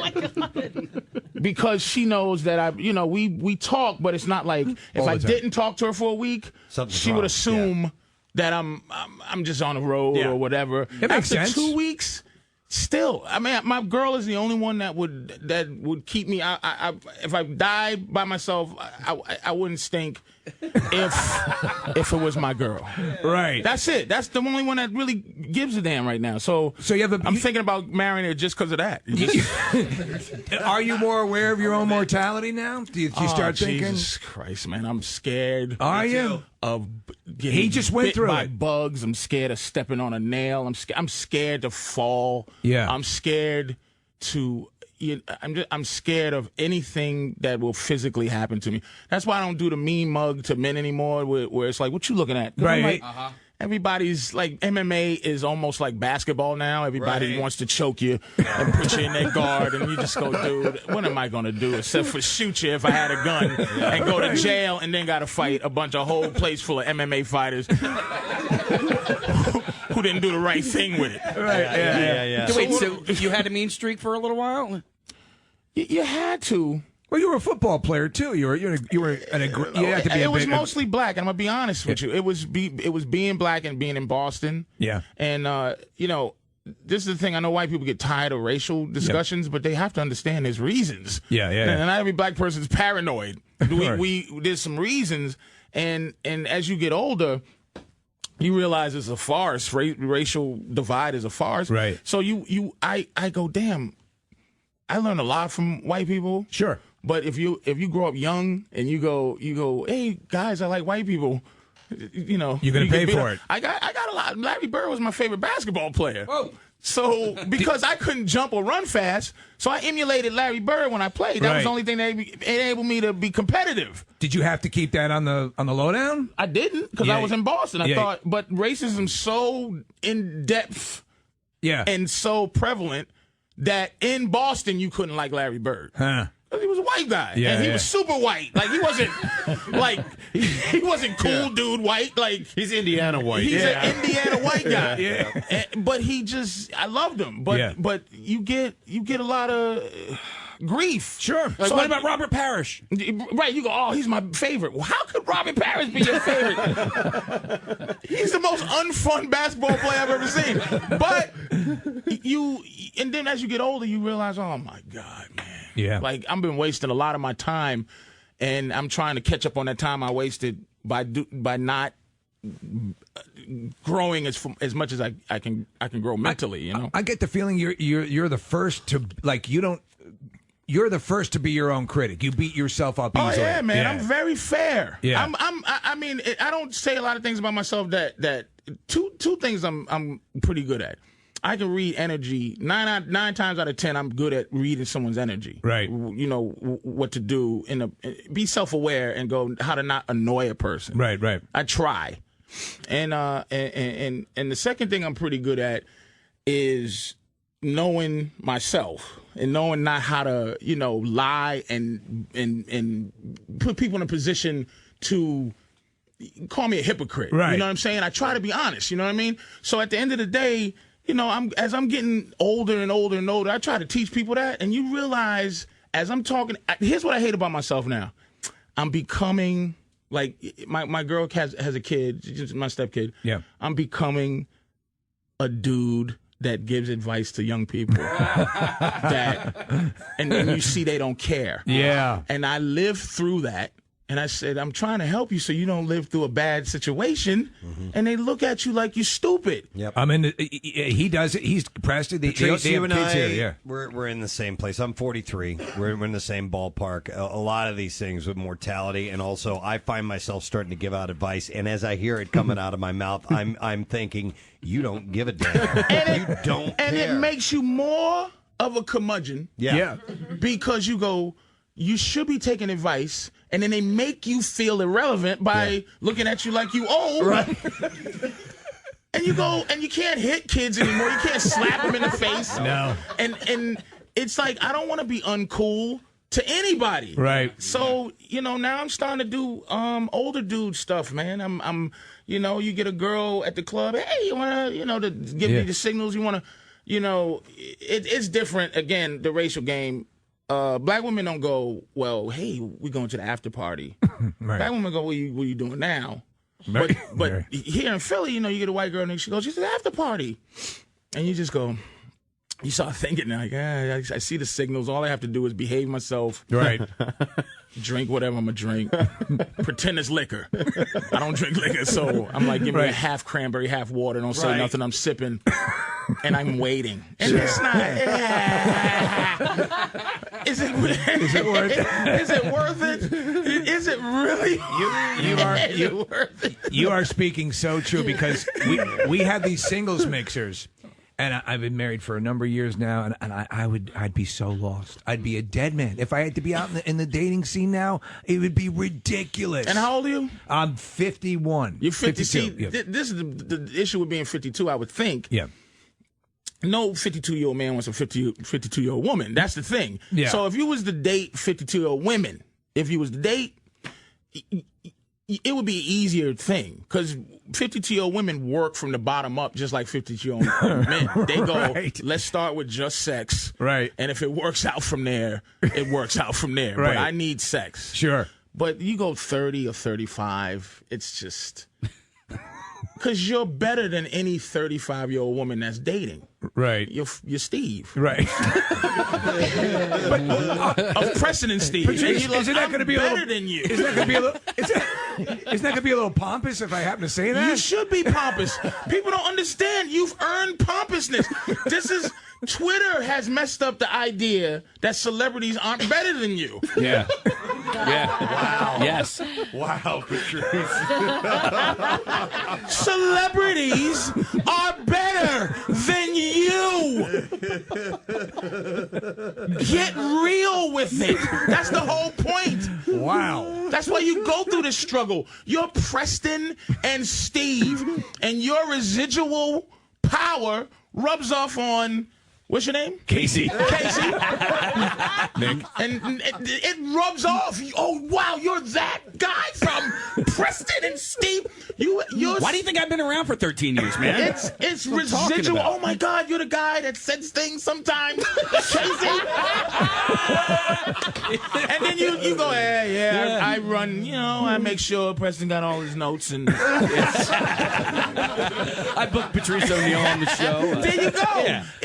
It's like, it's the thing is, as a human being, we all human beings, but as far as you talking to me, it's a big deal. But Facebook got people going, hey, Chris Rock, what's happening? Sean Penn, I don't like what you did. Sean Penn, I don't like what you did. How dare you? But that's the thing. Your pompous is what you earned. But I have to say, and it's the truth, it's something that is genetically not within me. It's not within anybody on the show, because we know. The funny thing is that we're in radio. You go out with the local TV weather guy and you disappear. I mean, we are low on the totem pole. But I sort of like that way. I do. I'm not saying being a jerk though, Steve. But okay. But at the thing, own up to the work you put in to be Steve. Because why not call the show Dude and Some Guy? I'll tell you what, I'm glad we had you back in studio today. Because we had a phone. Wait. We got to change the sign to Dude and Some Guy.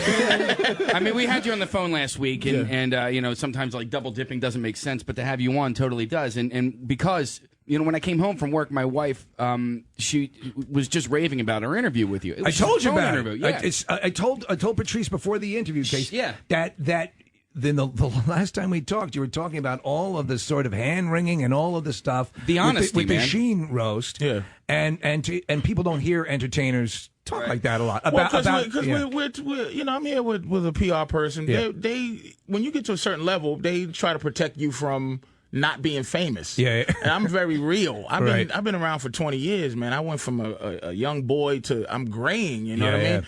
And you have to be real. And the thing, like, when I say something like, people who know me, they know what I mean when I say celebrities are better than you. Right, yeah. Because I've explained it many times. Sure. But if somebody that don't know me, what, who? And I'll explain it to you. Yeah. But I know where I am as a celebrity. I've been doing it 20 years, and I'm not confused about where I am in the business.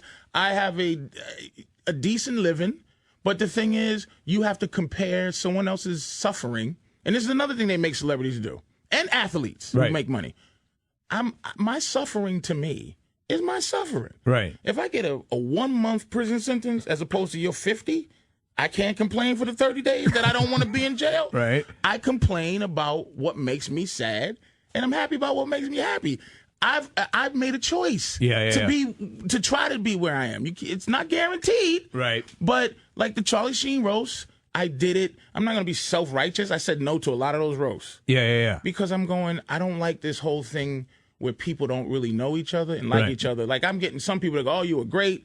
Then you get some people, there's a few black people I'll bump into that goes, man, they were mean to you. Talked about diabetes and, man, you didn't do the right, man, you didn't step up. And I said, what do you even know? Right. What game I'm in? Right, What was I supposed to be? I can't be Martin Luther King during that time. They would edit me out. Right, I would be sitting there and I wouldn't be on the roast. And they'd be like, why was you just sitting there and they're calling you a diabetic? Yeah, but the Mike Tyson's mom joke, that was funny. I thought that was hilarious. Dude, they all were funny jokes, but the nature of it, okay, I think I've been here like 4 times. Yeah. After 10, if I'm lucky to be on 10, then I could join the Preston and Steve roast. And it'd be real. Because you know us. Because you can just, it's a friendly thing. It's an understanding. Well, I'm just going to look on Google and look at what somebody wrote about you on Google and attack you with it. Right. But why shouldn't I do it? I'm like, you know what? I'm tired of seeing Whitney Cummings, have 2 TV shows because of the roast. So I said, let me do the roast. Yeah, you know what I mean? And that's she was writing for. A lot of people don't know that Whitney Cummings was writing the stuff that, say, Cloris Leachman would say at the roasts. Because those actors aren't coming up their own stuff. But did that diabetic stuff bother you? It didn't bother me at all because people who know me, and I roll with the friends of mine in the business are gangster, and I mean what I'm saying is they are really, I was rolling with Nick, and we all kind of are doing our own thing, but we was rolling with Nick DiPaolo, right? Nick DiPaolo, Norton, Colin, Keith, Geraldo. We hung in rooms, man. Yeah. And I made a lot of enemies from Tough Crowd when we was on Tough Crowd. Why so? Because it pulled up a lot of skirts, man. Really? There's a lot of comics in this business who didn't get into it because they were funny. They just got into it. Right. This is the one business you can you meet somebody and they go, I'm a comic. How long you been doing it? 30 days. Right. You can't say you're an astronaut until you earn it. Right, yeah. But a lot of people go, I'm just a comic. And a lot of people get into that. A lot of actors get into comedy because it's a way to do something to say, I act. But this is, we roll with some real heavy hitters dudes. That's why the roast is, what, I'm losing a foot? I do losing feet jokes myself. It's like, Well, we had Colin Quinn in here, and we were talking about that, and about the you had to be at a certain level to be in that Tough Crowd. Because it was real. Yeah. That's the thing. It wasn't a fake mean. It was like, we knew each other to say, "Shut up, stupid." Right. What are you talking about? Because we say it that's why it wasn't like a catchphrase we were making up. Right. We actually had some love for each other. So I would see a kid, Anthony Jeselnik. I see Captain Kirk. Kate Walsh that I don't even know. And you're just like, what? Yeah. And I went off book on that thing because I didn't write. There was jokes. I didn't write jokes for Steve-O or Kate Walsh. Right. Because I'm like, why? To explain what you're saying is that you have to run your material by them ahead of time, but because you were a last minute person, you told us before. Oh man. Yeah, you didn't have to run it and by they them. were nervous. But the guy who brought me out of it all was Captain Kirk. Yeah. Shatner. Yeah. Because he was so racist. But I mean that with love. He was so racist and so foul. It actually I go, oh, I got an end to go into. Yeah. And then we really bonded. He almost made me go into tears, him and his wife. His wife and him are like real loving to each other. You're right. And his wife broke down. I said, Captain Kirk says, well, why you so, he said, how'd you feel? I said, I don't know, man. I did it. I'm in a fog. I don't know. And I go to him, I can't stop being miserable to him. Really? Yeah. I says, I don't know why I can't really just be happy. Yeah. Skip around and one day just go in total happiness without breaking something down, you know? Yeah. And his wife is a little tipsy, and she's like, oh, okay, that's probably a little bit of testosterone, you know, lack of. Right. Because men love testosterone, so she could tell that I'm, like, she goes, yeah, you're probably a little bit, but you're young. And then Captain Kirk goes, but honey, he has diabetes. His body's not producing things. Right. So they having a conversation based on the fact that I'm trying to or let my girl go meet 20-year-old guys because I can only have sex once a week. Right. And I better not masturbate either. You know what I'm saying? Just so I can satisfy her. And it's like they went in, and I just was like, oh my God. And I thought it was just me. But you go, nature is pissing me off? Sure. And it made me sad. Really? Oh, just that nature. Wouldn't that be sort of a an epiphany that you at least you can attach? It was what's a sad epiphany. Yeah. I mean, if they tell you your kidneys failed, it's like, wow, that's an epiphany. I'm going to be without my kidneys. Right. Yeah. I'm so sad. I can see that. Yeah.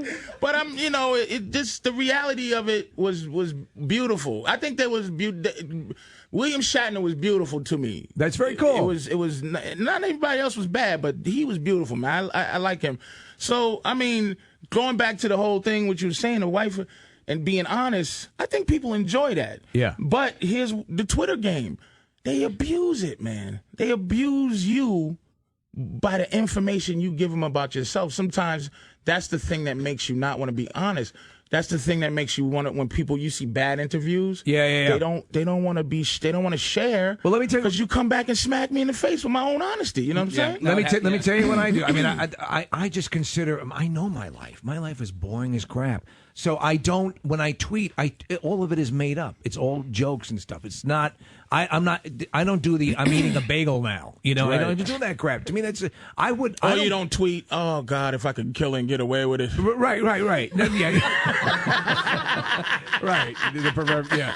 But none of that. It's all made up stuff. So it's all, on that. But I agree with you 100%. Sometimes there's something to be said for revealing too much about yourself. Because you get abused, man. You do get abused when you share with people, and you hope. But here's the thing: for some reason, positive people that love you, they're not as intense as people who hate you. They come at you hard, and then they come at you with. With the meanness. Like, I can read through a million good things that somebody said, and then you get a fat douche. I hope you. This guy right here writes, "Shut up, Patrice," and then you respond, "Nah, you're right." Yeah, like because I was on a trip about the Charlie Sheen roast because I go, look, man, any new people, I've been doing this 20 years. Please, God, don't make me new guy. Yeah. Because you never heard of me. Just Google me or something. And then the guy finally goes, shut up. And I'm like, you're right. I'm talking too much. Shut up. But it's like you go, yeah, that's right. And I shut up. Yeah. Because I would have told me to shut up. Shut your fat mouth complaining. But your whole comedy career started because you were in a club. You've told us a story before. The guy on stage wasn't funny. You said you could do better. You went up and did. And and anybody who does that kind of heckling that I do, that I know is like, hey, I'm funnier than him. I'd say, hey man, go ahead and talk. If it's a rude wanting to be, because I know what I did. I was jealous, envious, and and my spirit was in the right place when I was heckling this guy, because I was coming from a point of I'm better than you or funnier than you. Yeah. But I didn't come from a point of this game that I want to be in comedy. Right. And I wanted to be in comedy, and I realized that it's two different things. And he challenged me to get on stage, and I was like, "Cool, man, yeah, I'll do it." Sure. And I did it next week, and I apologized to him. And for a long time, I gave him credit. The guy's name was Gerald Bennett. I was heckling him. Yeah. But it was because I thought I was better than him. So when I see people heckling or see funny people, I go, "Man, listen, get on stage. Do not waste your time." I'm so happy I started comedy, because it'll be 20 years from now, and I don't know where I'll be. Yeah. Something that I don't want to be. You know what I mean? I don't want to be a plumber. Right. You found the thing you want to do. Like, I get to complain about actually being a comic and meeting. Like I'm saying, I'm not kissing booty. I'm saying, look, this is the biggest show in this entire area. Yeah. And I'm happy because I know you turn guys down. I do a lot of radio. I see how radio guys turn people down. Yeah. They turn them down by reading something, and they go, well, how about this guy? That's about it. And in case he's like, hey, once y'all want to come on, I had to tell him to go. Yeah, not even that much emotion. No. Yeah. So it's like I keep. You gotta sometimes you gotta remember where you came from. No, you do. It's hard. That's a big. But sometimes you gotta remember you wanted to do this. That's man. very salient advice. The two things you said: remember where you come from, and also don't buy your own bull crap. Yeah, we got a break. Guys. All right. Yeah, we got to take a break? Yeah, I'm sorry. I had to jump in there. We got a break. I'd like to come back. Do you want? Can you stick around for a little bit? Yeah, Patrice? I'm sticking around. Yeah. All right, yeah. Patrice O'Neal is going to be at Helium Comedy Club this weekend. 2 shows tonight and tomorrow. HeliumComedy.com. We'll break and we'll come back with him. Weeknights at 7. Get into the pit. You may have survived Labor Day, but the pit wants you to prepare yourself for a Halloween creep show. This week on the pit, listen to win a pair of tickets for the MMR Creep Show, Saturday, October 29th at the Tower Theater, featuring Jason Bonham and the Led Zeppelin Experience. Tickets on sale Friday at 10 at livenation.com. 93.3 WMMR. Everything that rocks. Preston and Steve on 93.3 WMMR. Real quick, I got to mention that Layla and Mary Jane of Club Risque are on our honeymoon. Yeah. Right now. Patrice O'Neal is in our studio. What are you laughing at, man? I tried to give them a hi, lady smile, and they were so creeped out. Like, I tried to give them a hello, just general, and they can see the creepiness through that fake smile I just did. They're like, ew. You can just feel it. Like the same way I smile when I see the cop scene from Reservoir Dogs. It was such a. They could see right through my fake hi, ladies. Oh. Wow. Even they're laughing. Because I go, and because they're here to just be nice, and I go, Were you ladies? They know it's nothing positive in that smile. It was just a phony, evil old man smile. Were you ladies creeped out? Were you creeped out by Patrice? No? Be honest. No, bring it on. No. Bring it on, okay. Oh, I just love this delicious little thing over here. I would love to just ruin her for the rest of her life. By the way, you got to go see Patrice live, because half of what I love are the visual. Patrice's facial expressions and gestures and stuff are just hilarious. A couple of shows tonight and Saturday night at Helium Comedy Club. If you would like to get your tickets and go. Do you dig the Philly crowd? Do you dig it's specific when I first cities? came here, because the only reference I've had about Philly is watching how you guys behave during sports events. Most people from out of town. That's it. Yeah. Uh-huh. You know, you done had the Black Girl National Anthem has been changed for the rest of humanity. And the Santa Claus. Yeah. And just but when I came here, I'm like, well, I'm gonna do my thing. So I had a preconception, but Philly is not even lying. It's got to be it's the top 3. Yeah, it's cool because they just I think. I do something that Philly enjoys. It speaks to, yeah. I do. So I love Philly, man, and I love coming to Philly. Yeah, I don't have to get on a plane. So.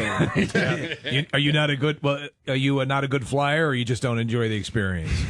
It just yeah. Yeah. How could you enjoy? Yeah. What is there to enjoy about flying? Right. I can't wait till they invent that machine from the fly.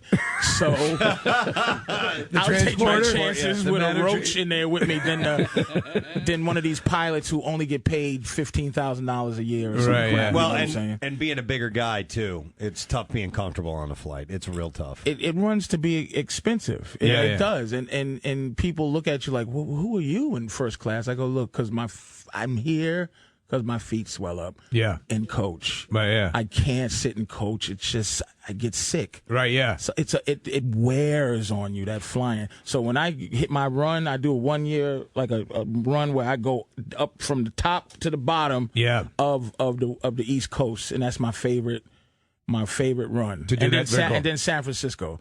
I love San Francisco. Love Philly. Love D.C. is magnificent. It's that whole run. Do you get out? Because I had forgotten that you'd done stuff on the Office, and you've done some obviously you've done some TV work. Do you like going out there? You impress me as the kind of guy who doesn't want to go through the process of an audition or doing all that. It's difficult, man. You need to know people. This is another thing I learned. Right. People think I'm talented, and I will persevere. But you look. 90% talent and 10% jerk. Right. Will lose to 60% talent, 40% nice. Right. So if you're super talented, but you come off bad, it's a rough. Even with the media, if you're rough with the media, they forget to write you in to something that you were in. Right. It's a game. You won't get the credit. It's a game, and I've decided in the game. I say no to a lot of stuff because sometimes, like, I don't want to do Chelsea Handler, and I know it's a big show, but I made a decision to not do anything ever again that's going to interfere with someone else's vision. I'm not going to come and fight people on their own thing, which I would do. So I would go, hey, all right, I got to do Chelsea because it's big, but I'll go in there with a poor attitude, like, resent doing it. Like I don't want to do it. So I say no because I don't want to be an enemy to this woman. She's powerful. In the comedy game, if you're on Chelsea Handler in the comedy world, it's the biggest credit you can have. Is it right now? Chelsea Handler. Really? Yeah. Do you understand? How do I not? I don't. I want to stop it. Yeah, I know. I want it stopped. She came out of nowhere. She's big. Yeah, and every time she comes around town, they don't offer her up. It's always one of her underlings. If I did it and had a good attitude and submitted to that is Chelsea World. It would just be nothing but betterness. But you're going to sabotage yourself if you go on. Because I can't really hang with people that I don't like. Yeah. That's my problem. I think that's pretty logical. Yeah. But there's people that could be around people that they don't like. Yeah. It's shocking.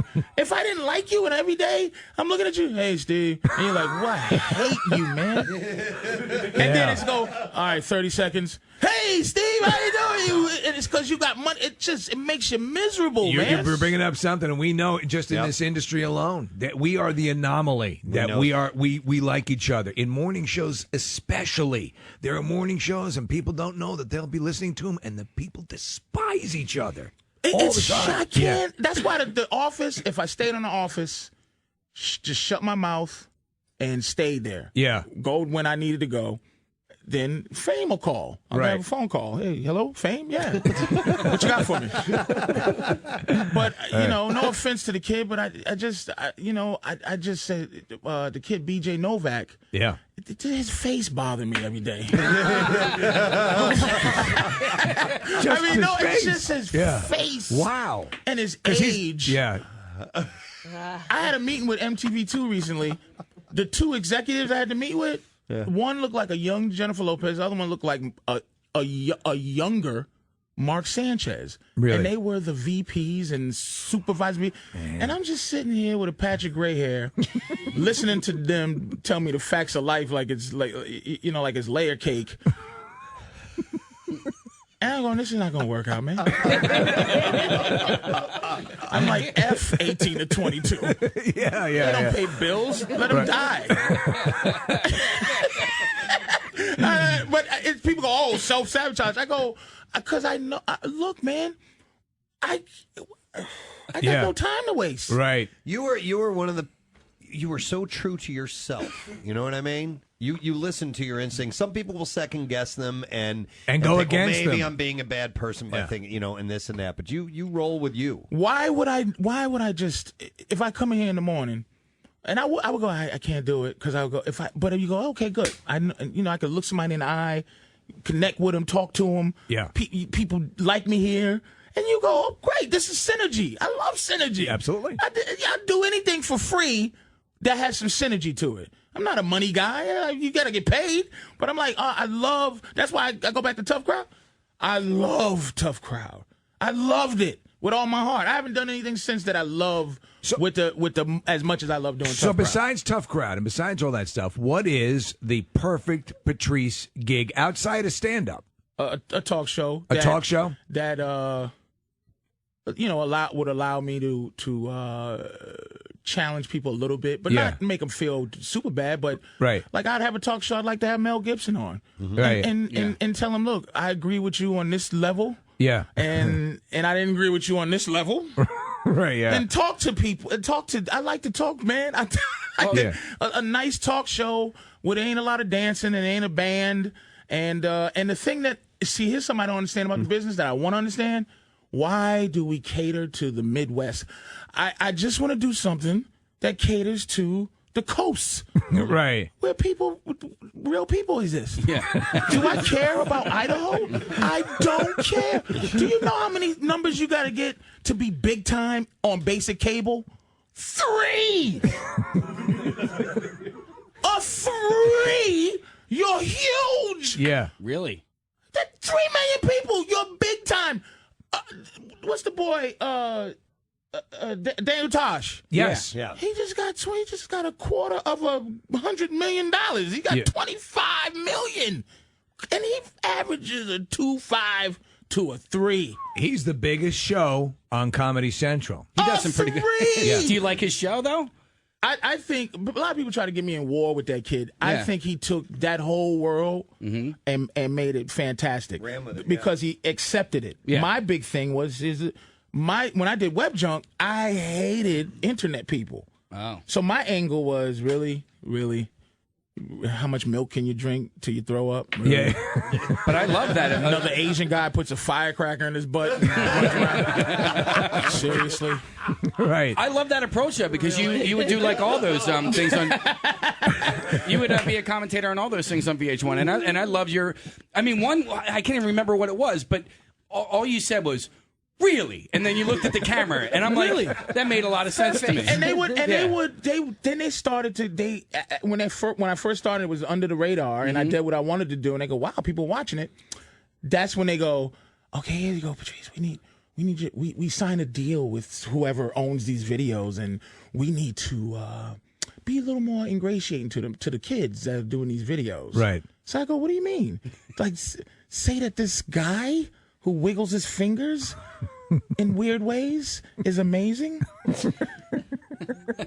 and then it just went downhill. I say, hey guys, I'm gonna, I said like this. This is what I did. I didn't quit.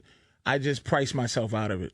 Okay. Really? Oh, like a contractor who doesn't want the work. Yeah. When the thing came up, I go, you give me double what I'm making, or put a billboard in Times Square and leave it up for 2 years. Yeah. And he was just like, nope. No. Yeah. Wow. I want to ask you about the. Goodbye. See you later.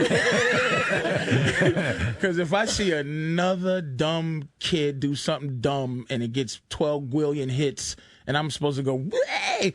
but that kid, dude, I'm gonna say it on radio.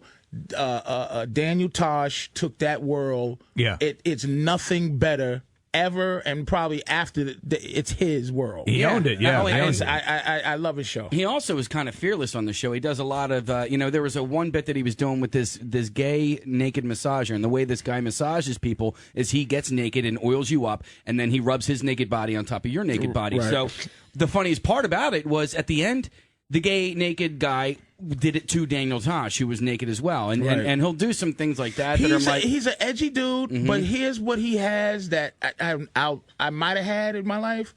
He has golly gee whiz cuteness to his edge. He does. Yes. Yeah, he does, and that helps. Yeah, good Lord, especially in Idaho. Angry black guy is good for your spirit. But friendly black guy is good for your pockets. Yeah. I want to ask you about. I'm trying to find a happy. There's got to be a medium? bunch of miserable people that just want to sit down and just be miserable with me. Yeah. And have a good time, just talking crap. You know what I'm saying? Well, I'm sure there's a place for that. I want to ask you about the not on the roast specifically, but when you were talking when you were at the podium for the Charlie Sheen roast, you were talking about something like he challenged the game or something along those lines and came out unscathed. I did that roast. I truly loved him for people was into the Tiger Blood thing and everything, but he was going against the beast, man. Chuck Lorre is a monster, and CBS is a monster, and he came out and he's winning. Yeah, he is winning. He just got $100 million settlement. It was personal. He was right, but this is the beast. They don't care if you're right or wrong. Right. He fought them, and he wriggled their. You can feel them sweating, like God. Because usually they can just brush you off and dismiss you, but he did something where he couldn't be dismissed, and I love that. I did. I didn't want to look him in his face and say I love that. They cut a lot of stuff out, but I gave him just as long a compliment as I did, like, whatever little jokes I did, because there was a lot of editing going on. Right, 3-hour taping.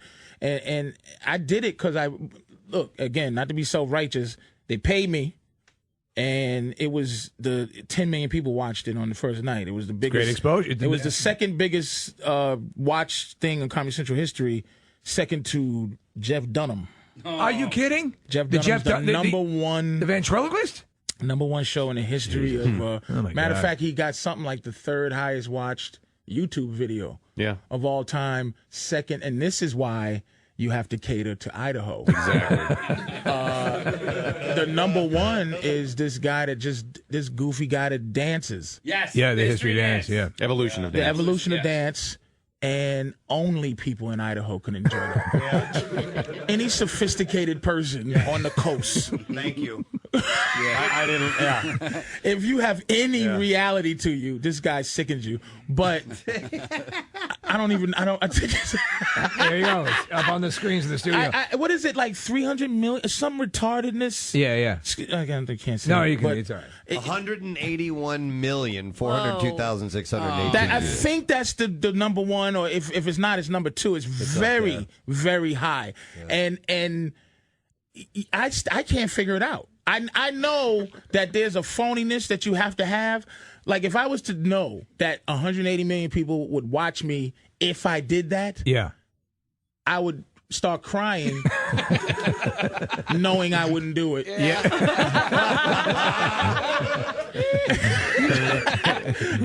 and knowing I should. Yeah. What else am I doing? Get up there and dance, fat man. You see that big fat guy with a big smile on his face, just doing the Charleston? Oh my God! 500 million views. I know that conflict. It's a funny thing.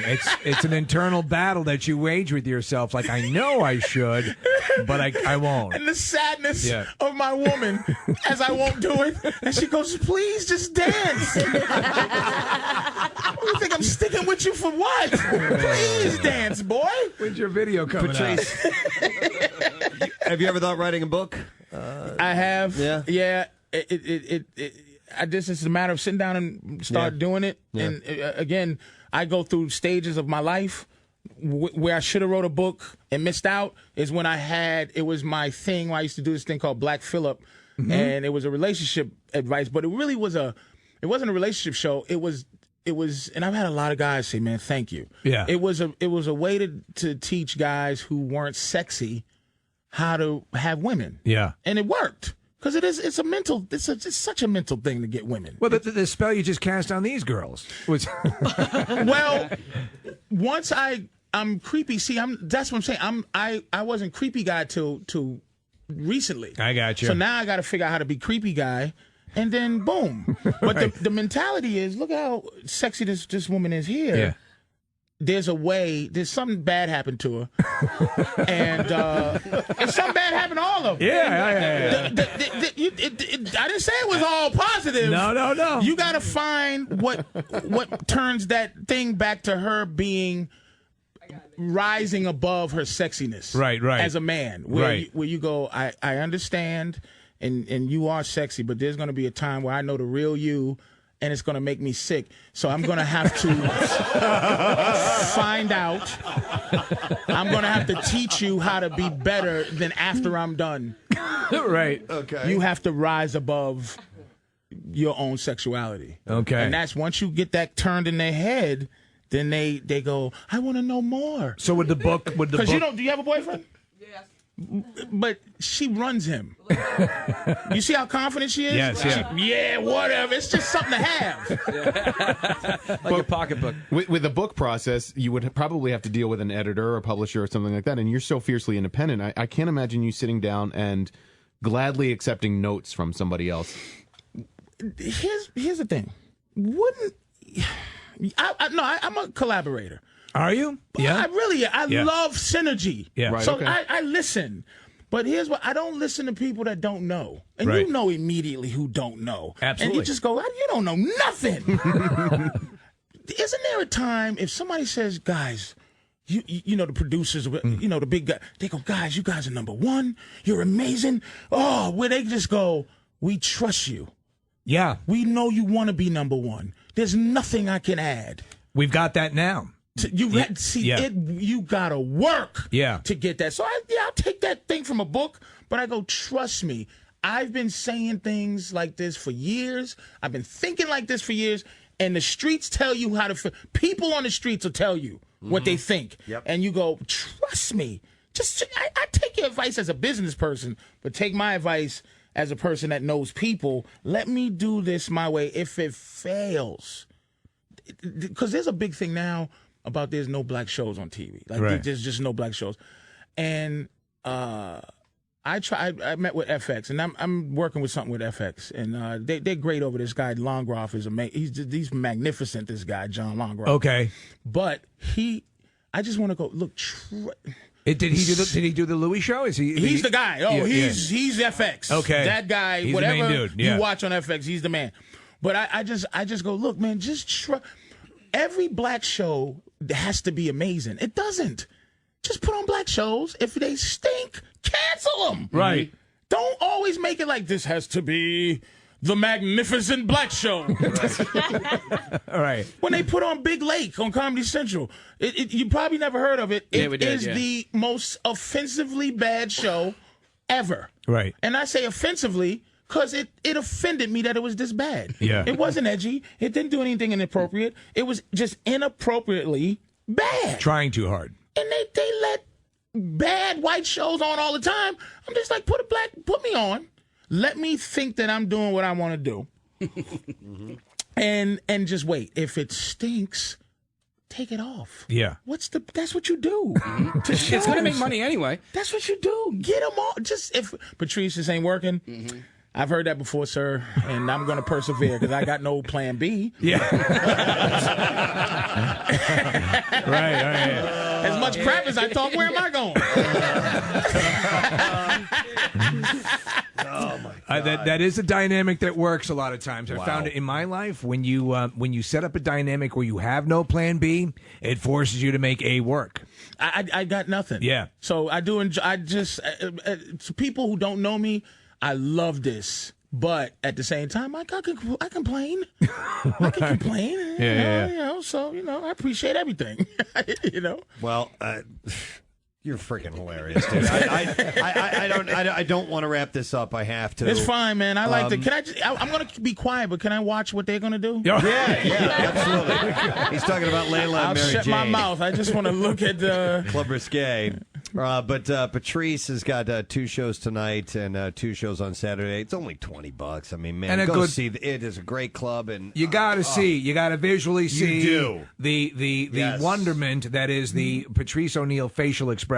That's awesome. So thank you, guys. And by the way, you can follow him at Big Mama Prods on Twitter. At Big Mama Prods, and the reason I do that is because if you type in Patrice O'Neal, it's just too many people that go fat this, die, you douche. If you want to find me, you have to type that in, and when you hit me, know that you are blocked. Okay. As soon as you hit me, that's it's just it's your site. You can do what you want. People control, but that Big Mama Prize. I have no problem with that. All right, gang. Patrice O'Neal. Thanks, guys. Thanks, man. Thank you once again. We'll take a break and we'll be right back. Stay where you are. Preston and Steve on 93.3 WMMR. And the hits just keep on.